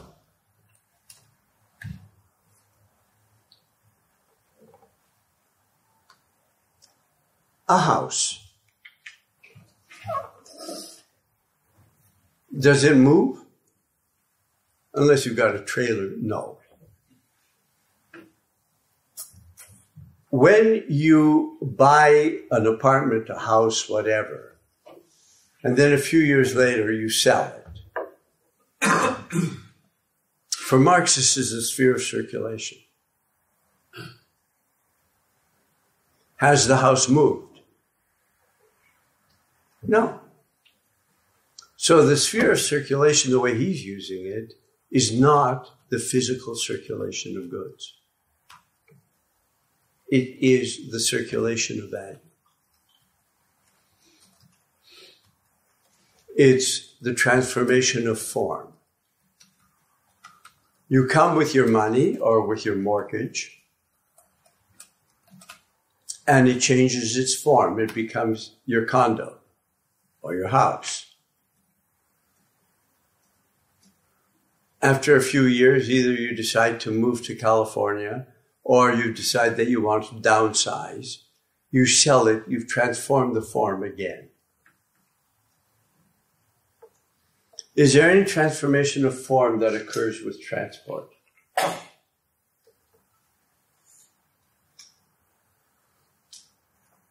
No. Yeah. You put it on a truck, the truck moves from one place to the other, and the truck unloads the goods. Right. There's no transformation of form. Mm-hmm. It would be transformation of form only if you made 100 pots. Somebody in another city bought them, but you didn't send these pots, but you send a draft of the money to a local producer there, who then would give, I mean, it doesn't work that way. Then you have a double transformation of form.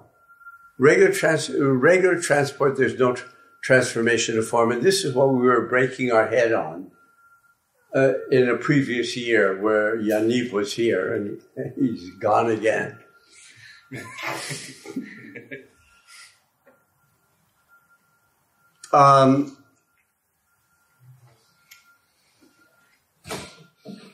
By the same token,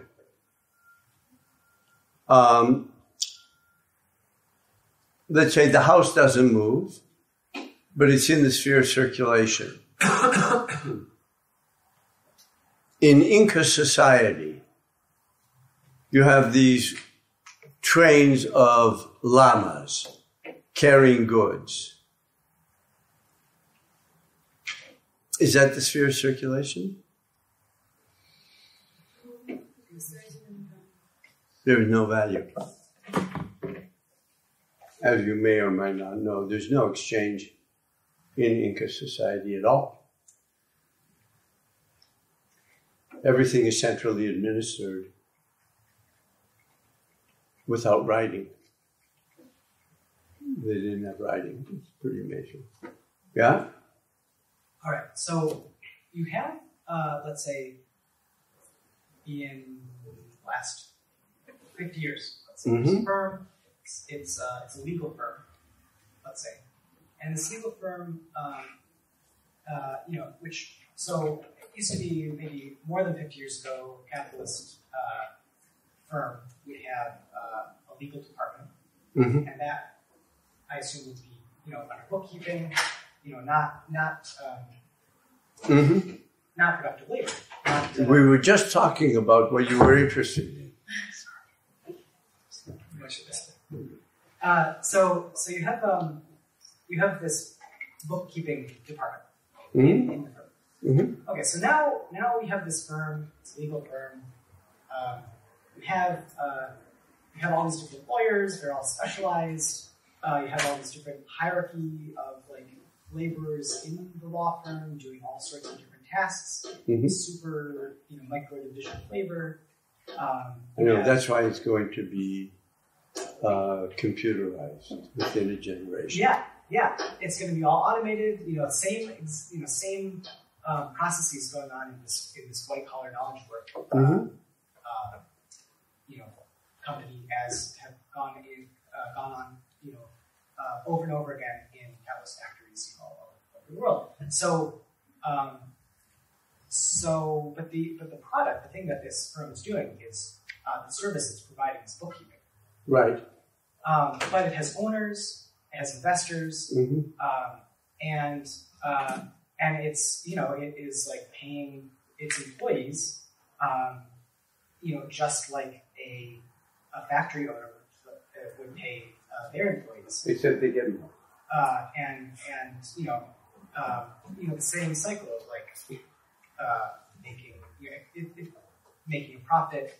It seems like that would be an instance of generating surplus value.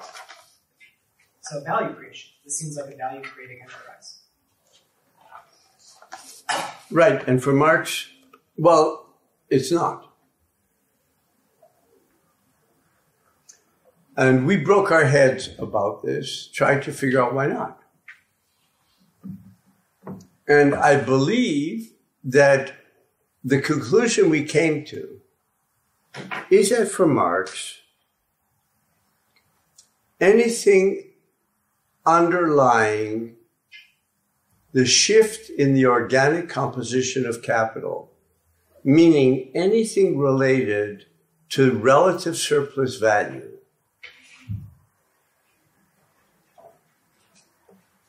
that is, in a sense,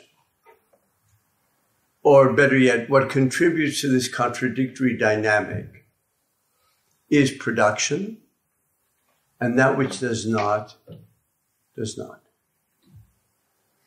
It's also not an argument, I know this isn't the point you were making, but for example, when he introduces bookkeeping, he says, and this is kind of indirectly relevant to the issue you raised about socialist feminism. He says bookkeeping is important for society and would continue to exist even after the end of capitalism. But that doesn't mean that it is productive of value in the sense of lowering V, reducing the value of labor power. But you have the same phenomena going on. You have all these different, I guess it's not a law firm, it's like an accounting firm. So you have all these different accounting firms, and they're competing against each other. And, in order to, they have to keep on pressing their workers to work harder and to within the same given period of time. Isn't that relative surplus value? Isn't that pushing, all these advances for trying to, taking away some tasks and automating them and transforming tasks that used to be done with labor to dead labor, that's pressuring. Isn't that the process of relative surplus value? It's a good question, and to be honest, what I'm saying is I regard as tentative. I think not in terms of him.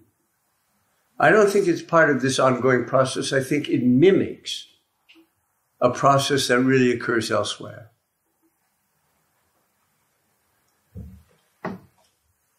It itself is not a site which is going to be not only generative of but induce the development of what, let's call them labor-saving devices. It's only when they are developed elsewhere that, lo and behold, they can be used, not just in production so that you have major factories with 10 people, but it can be used in the lower ranks of bookkeeping, lawyering. I think, a lot of lawyers are going to be in a lot of trouble in the next generation. I think you're right to point to this.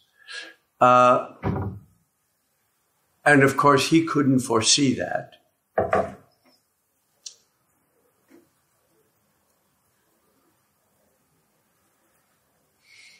I guess the real question would be whether it contributes to lowering the value of labor power. And I think that becomes the nub of the question. So that, because what you were giving was a kind of a formal analysis, which I think is fine, and I think a lot of people do that. You could say retail hires a lot of people. In this country, huge numbers of people. And some of them are going to be rendered obsolete, etc., etc., etc., until Amazon takes over everything. Like one universal store. But seriously, that the lower ranks of those workers are going to disappear. First, you just had the checkers, the baggers, then the checkers. And increasingly, the Amazon model, I think, will be used to get rid of a lot of employees in retail. For Marx, this doesn't lower the cost of labor power.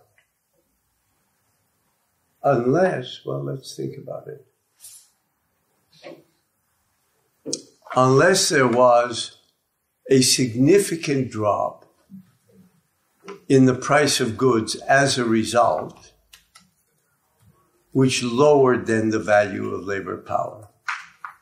With lawyering, I don't see that. So in a funny way, although he says retail is not part of it, but with contemporary retail might be more a part of it than lawyering. Unless you can think of, and I'm kind of thinking with you, unless you can think of a way in which introducing AI technologies for the lower levels of bookkeeping and lawyering lowers the reproduction costs of labor.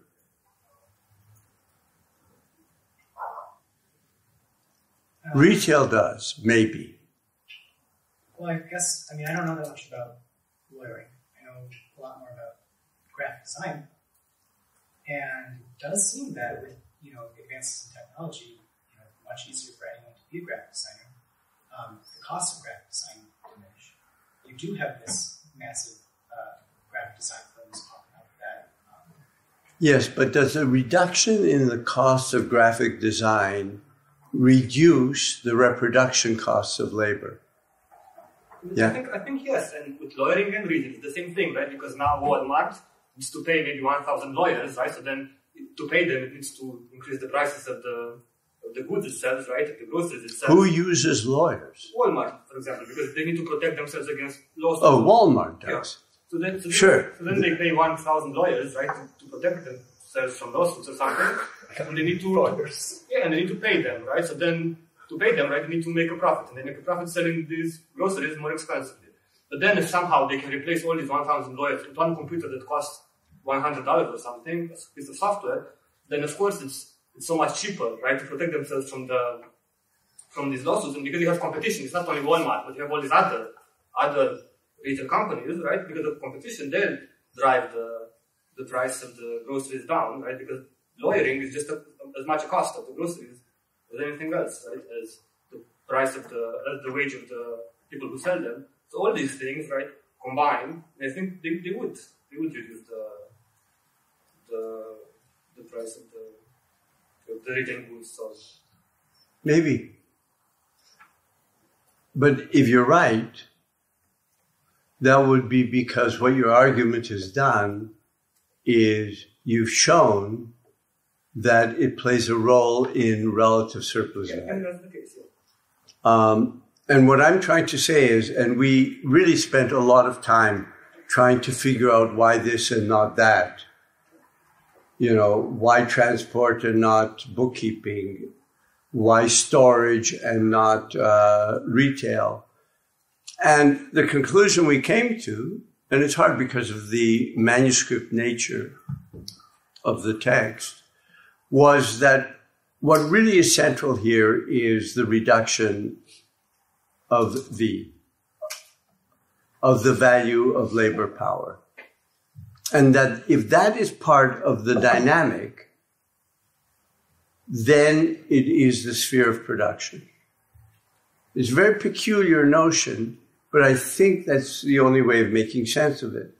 So when he speaks of retail, of course, he's not speaking of a firm that has, as part of its expense, a stable of 1,000 lawyers. Although today that won't be necessary because all of the regulations that would cause them to be sued are disappearing very quickly underneath the surface of Trump's antics. There's a lot of deregulation, really a lot going on. So if these... Does that make sense? Yes, it's moving in that direction. Okay. It's making direction. So assuming that there are, at the very least, some of these fields, you know, regardless of which specific ones we're talking about, whether bookkeeping or lawyering or whatever it is, since these are not producing value, they're valuable to the society, but they're not producing value, does that mean that the employees aren't exploited in the same way that industrial workers are? No, they are. Well, it depends. It depends how you mean the word exploited. Because for Marx, how does he define the rate of exploitation in Volume 1? Do you know?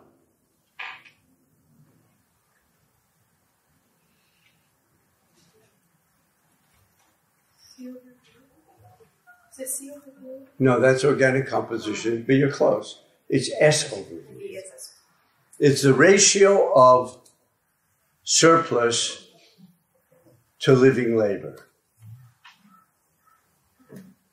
In other words, the rate of surplus value is the rate of exploitation. Now, that's a very interesting notion of exploitation because it's certainly not an intuitive notion of exploitation. Right? So, are people being squeezed so that somebody else can get a profit? Absolutely. Is this what Marx meant with the word exploitation? No. Does that mean that these people are not exploited in the more general sense of the word? Of course they are. So we just have to keep these uses of the term exploitation separate from one another. So they're not being squeezed for surplus value. They're just the amount of surplus value that's going to these firms that are doing the bookkeeping or the retail. Comes from elsewhere. Exactly. Yeah. According to Marx. We'll have to examine this in greater detail in Volume 3 if we ever get there. Charlotte, were you going to say something? You looked like you were. Even though you weren't here for the first 10 minutes? Okay. Just like, if I'm also trying to move in a sense-making direction and relate these things, also to relate them to something that was brought up in a question about capitalist economy, which I think is a trap in a way of thinking of capitalism because if to make sense, or I'm asking if I understand correctly, okay? But I'm asking if I understand correctly the lowering, how to understand lowering labor power. The value of the labor value power. of labor power. Right. And if I understand it correctly, this is about social relationships. And that is why it has a global or a universal implication. And that is why just lawyering or just retail that does not have an implication on ongoing social relations. Again, that can then later be not reproduced or not mimicked, as you said, in other realms, but actually transform these relations in other geographical realms. For example, geographical is just an example here, then it is not the sphere of production. Yes and no. The sphere of production is anything that increases relative surplus value. If this working hypothesis is valid, and that means anything that lowers the value of labor power. Now, the argument made before was that if you've got a giant retail chain like Walmart, who has on retainer, many law firms, if their lawyering costs go down, then indirectly that would contribute to the lowering of the value of labor power. Yes. Because Walmart could afford to lower their prices further. Right. Right? Chances are it doesn't work. It doesn't work that way. But that's beside the point. But the law firm would take as much as they did before. Yes, they would. And Walmart wouldn't pass on the savings. But as a hypothetical, that would work. But just as price. That's the thing, not just as price, because it would work in the sphere of production if it would lower the cost of reproduction of labor power. Yes. Which has to do with social relations. Well, the whole thing is social relations. Right, but not. Prices are not about social relations, right? No, but value is. Right. But value is the social relation. That's the thing with Marx. The classes aren't. Value is. But can I maybe ask you something? Are you referring to the idea that the cost of reproduction of labor is kind of like a moral and negotiable term? Because I think this exists, and Marx is talking about it being flexible, right? And being a subject of discussion, a subject of negotiation. The cost of the time of the cost of the labor power at a certain time. Yeah, but I don't think that's what Yaniv was referring to. It doesn't contradict that. I just don't think that's what Yaniv was referring to. Yeah. I just wanted to jump in here. Is what you're hinting at that wages are not identical with the value of labor power, and wages would be in the circulation sphere. And what would be salient is the lowering of the value of total social labor, which is not the same thing as the cost of wages. Right? Yeah. But they are related. It's not that they're unrelated. But, V can go down and wages can go up. Right. Yeah. Right? To say that S over V, the rate of exploitation, means that if you relate that to C over V, the organic composition of capital, that the value of labor, the secular trend, the long-term trend is that the value of labor power falls. That does not necessarily mean wages fall. Yeah, so the distinction is important. Yeah, for sure. There was one issue before we finish this whole section that I wanted to come back to, that I had skipped over, which was one of the things Marx does with this is to say that overproduction is a built-in possibility in capitalism. The models that say overproduction cannot occur are based on a notion of circulation that doesn't include, according to Marx, that doesn't include within it the ongoing production of a surplus. All equilibrium theory leaves the plus out, the prime mark. Right? It would be like CMC is the model. It's simply the transformation of form, but what you don't have is the ongoing increase in surplus. So that, as he puts it, the capitalist will always supply more than they demand. There can't be an equilibrium of supply and demand because that would wipe out the surplus. Capitalism is based on the fact that supply, what is produced, must always outstrip demand over the long run because it's based on an ongoing production of a surplus. Ongoing production of a surplus means more comes out than goes in.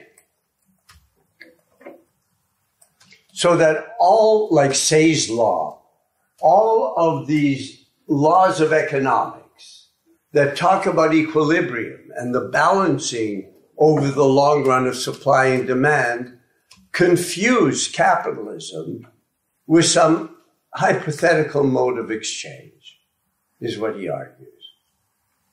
That overproduction is necessarily built in. Now, the only way you avoid a crisis of overproduction is, of course, by expanding consumption or expanding the market, which is another way of expanding consumption. So it becomes a kind of a one factor in driving ongoing expansion. Right? And this was written a long time before, consumer capitalism of the 20th century.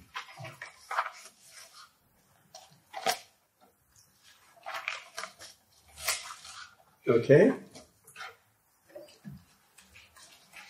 The next big section, this thing is divided into three big sections.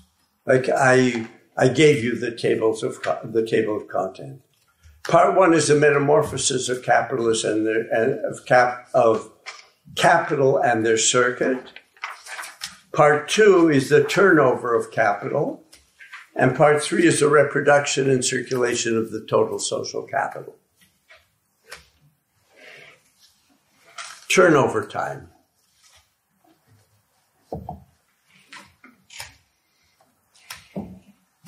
I'm now going to have to just touch on a few points.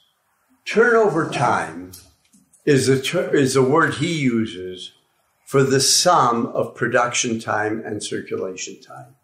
The whole thing is turnover time.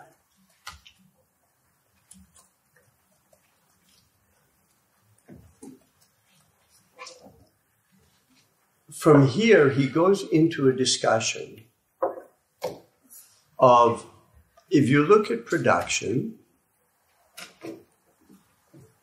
there are those elements in production that give up their value all at once. Labor, raw materials. And there are those that give up their value, that transmit their value much more slowly. They aren't completely consumed in the act of production, machinery. Now, within Marxist terms, this giving up, this transmission of value is circulation within production.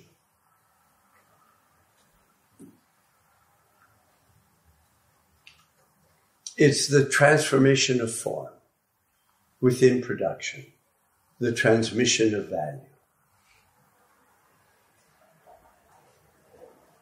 Now, what he says is, based on this and analyzing this, that he calls circulation within production, but that political economists call production,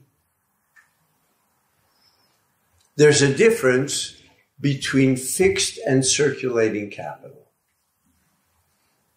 Circulating capital is the term used for things that give up their value all at once. Fixed capital is the term for the elements of production that give up their value much more slowly.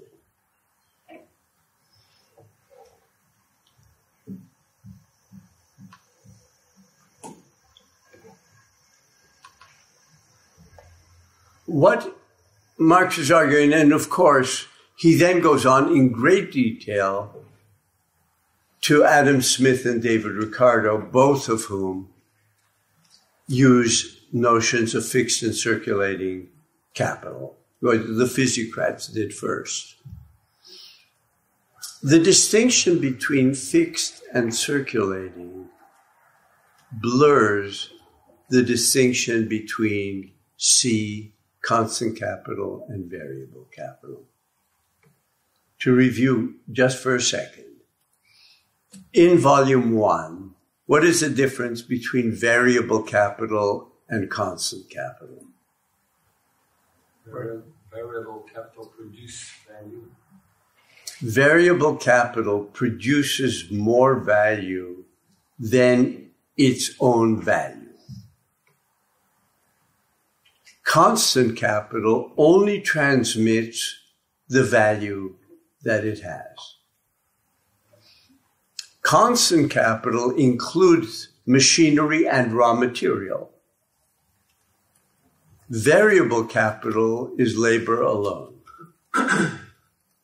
Fixed and circulating capital, he calls here categories of circulation within production.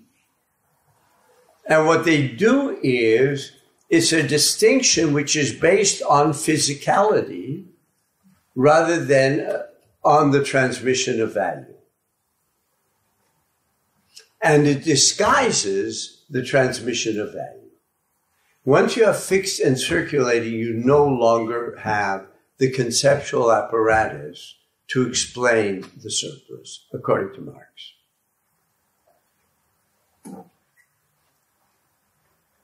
And what's interesting, if you read his earlier manuscripts, is he used terms like fixed and circulating earlier.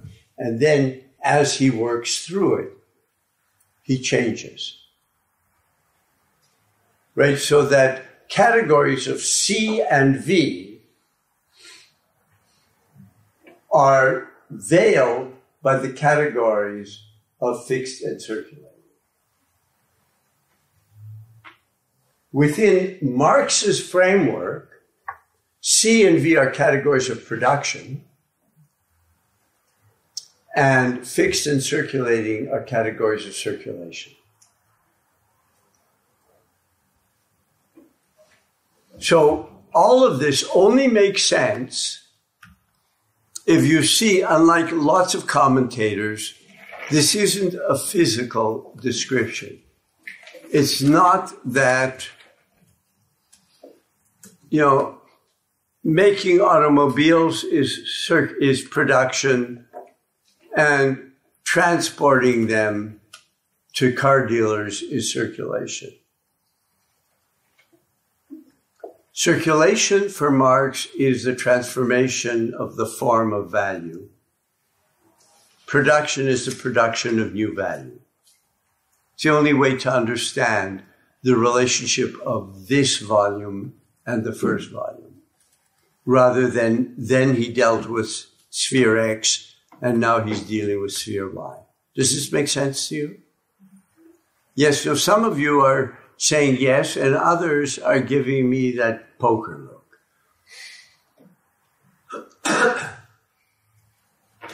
So,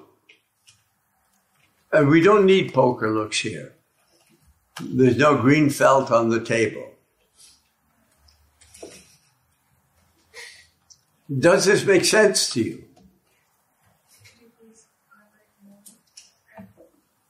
Ask me and maybe I'll be able to. I kind of lost you when you said something about categories of constant and variable. Capital is categories of production, and categories of circulation. Fixed capital is that of circulation. Mm-hmm. What do you mean by that?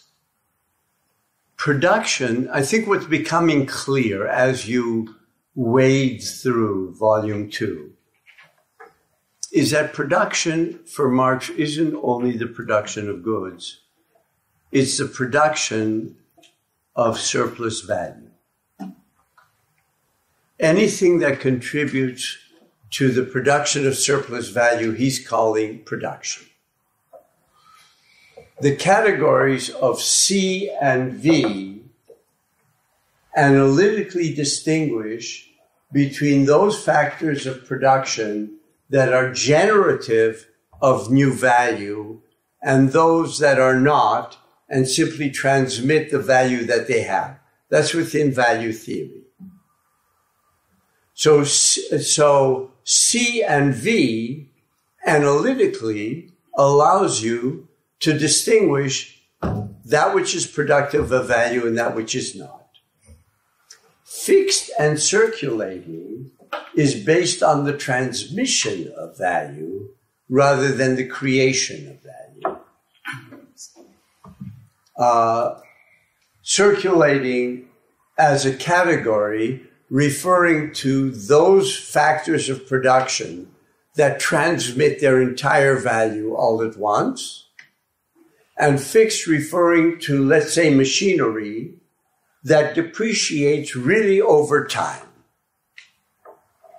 Or actually, there are two modes of depreciation with machinery, right? One is its wear and tear over time, and the other is its possible obsolescence, which has exactly the same effect if it's rendered obsolete as having been worked for 20 years.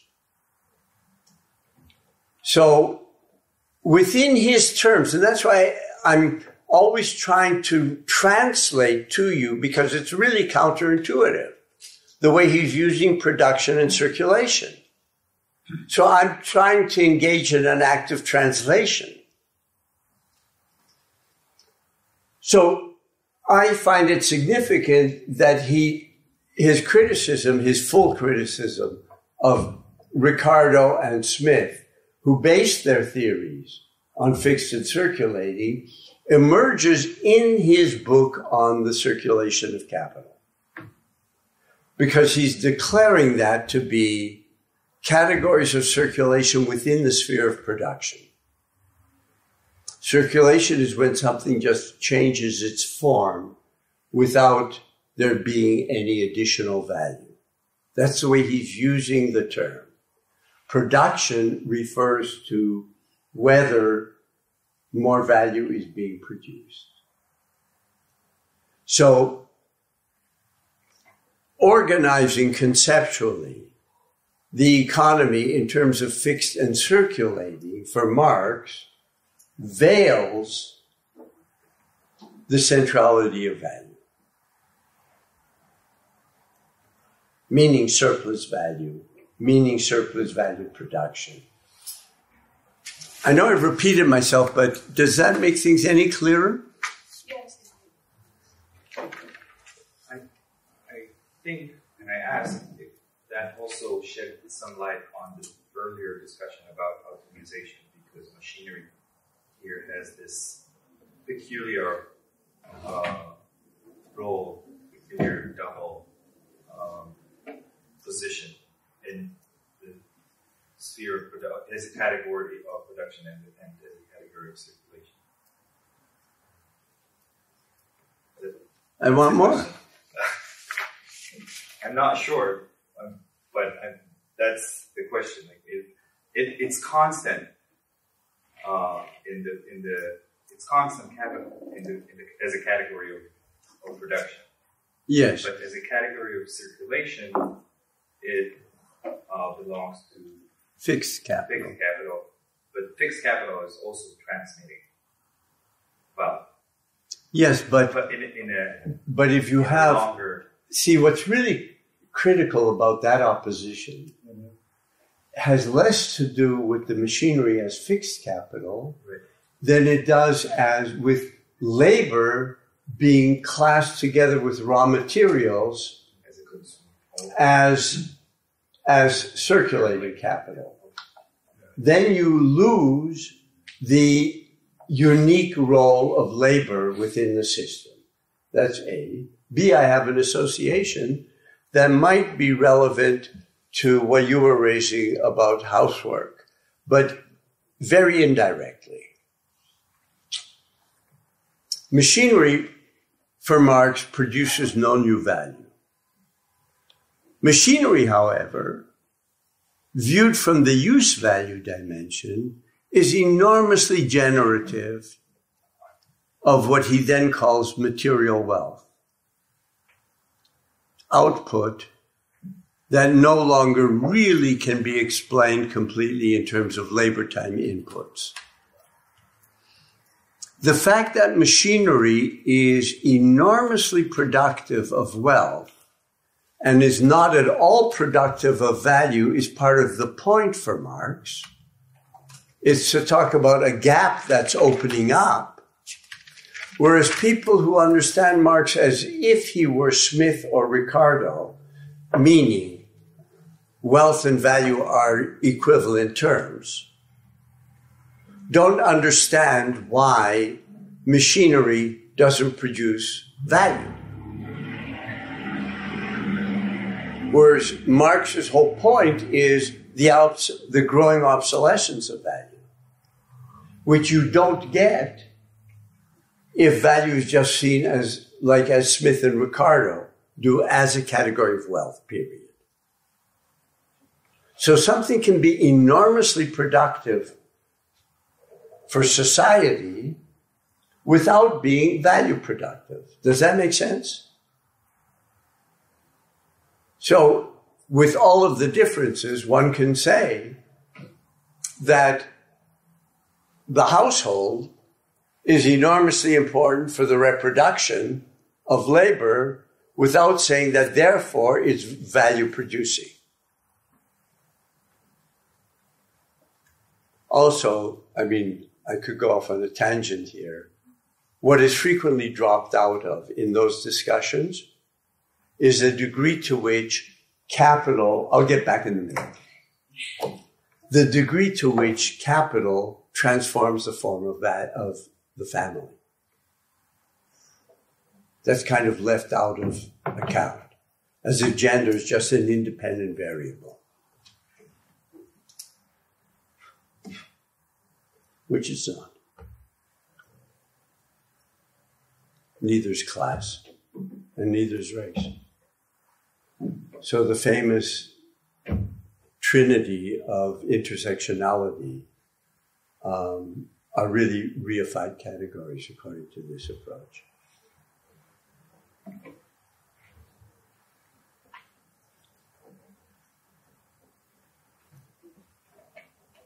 I saw some incipient hands. This is like flippers on their way to becoming like arms. Yeah. So would you say then, this was going back to volume 1 a little bit, but it should be a relatively basic question. So would you say that machinery drives the dynamic of capitalism? No. But they're necessary for the dynamic of capitalism? No.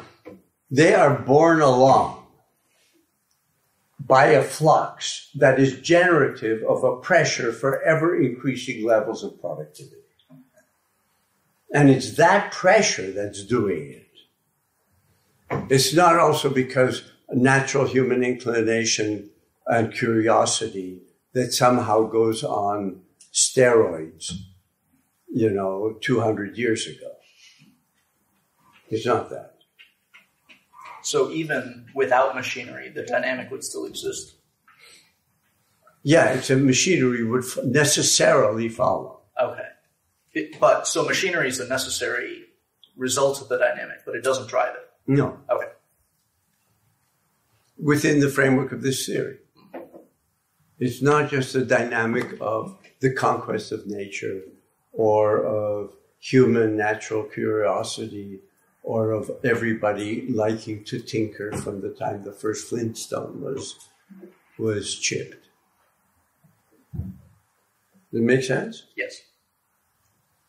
I mean, it is a break with any evolutionary theory.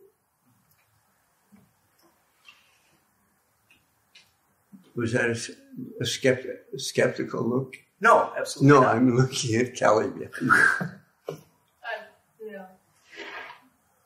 That wasn't an accusation, like it better not be a skeptical look. I was just trying to read your expression. Okay, but this wasn't the only hand. Okay.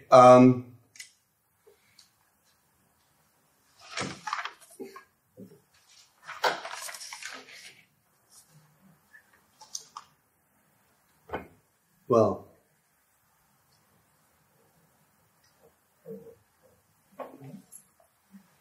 once you deal, just very quickly, once you deal with turnover, you have to have credit. That is, as Marx puts it, he gives very like Mickey Mouse examples. Right? You produce something with a sum. I think the sum that he gives is 900 pounds. You've produced it, let's say, in 9 months. But then you've got to sell it. You can't just produce it, you've got to sell it. But if you're going to sell it, you can't stop production. It's not like, in a very different kind of economic situation where, you produce something and then you shut the store and go to market. You can't stop. But if you can't stop, you're going to need ongoing investment. You're going to have to spend money on production. But how are you going to spend that money if you haven't realized the value of the good you've produced in 9 months? Well, he says you have one of two choices. Either, instead of spending like 100 pounds a month for 9 months,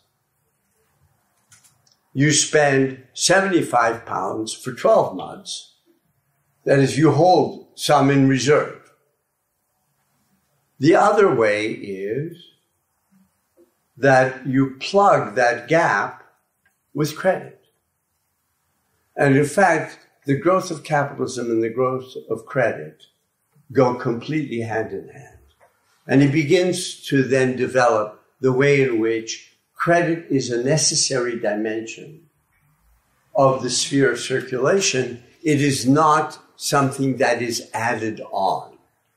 And, life would be fine and good if we just circulated goods and we didn't worry about credit and debt.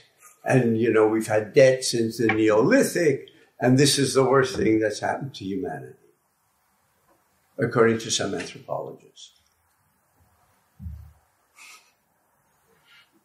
Right? Credit is part and parcel of the system. And it's in this interaction already between circulation and production. And that's as far as I'm getting.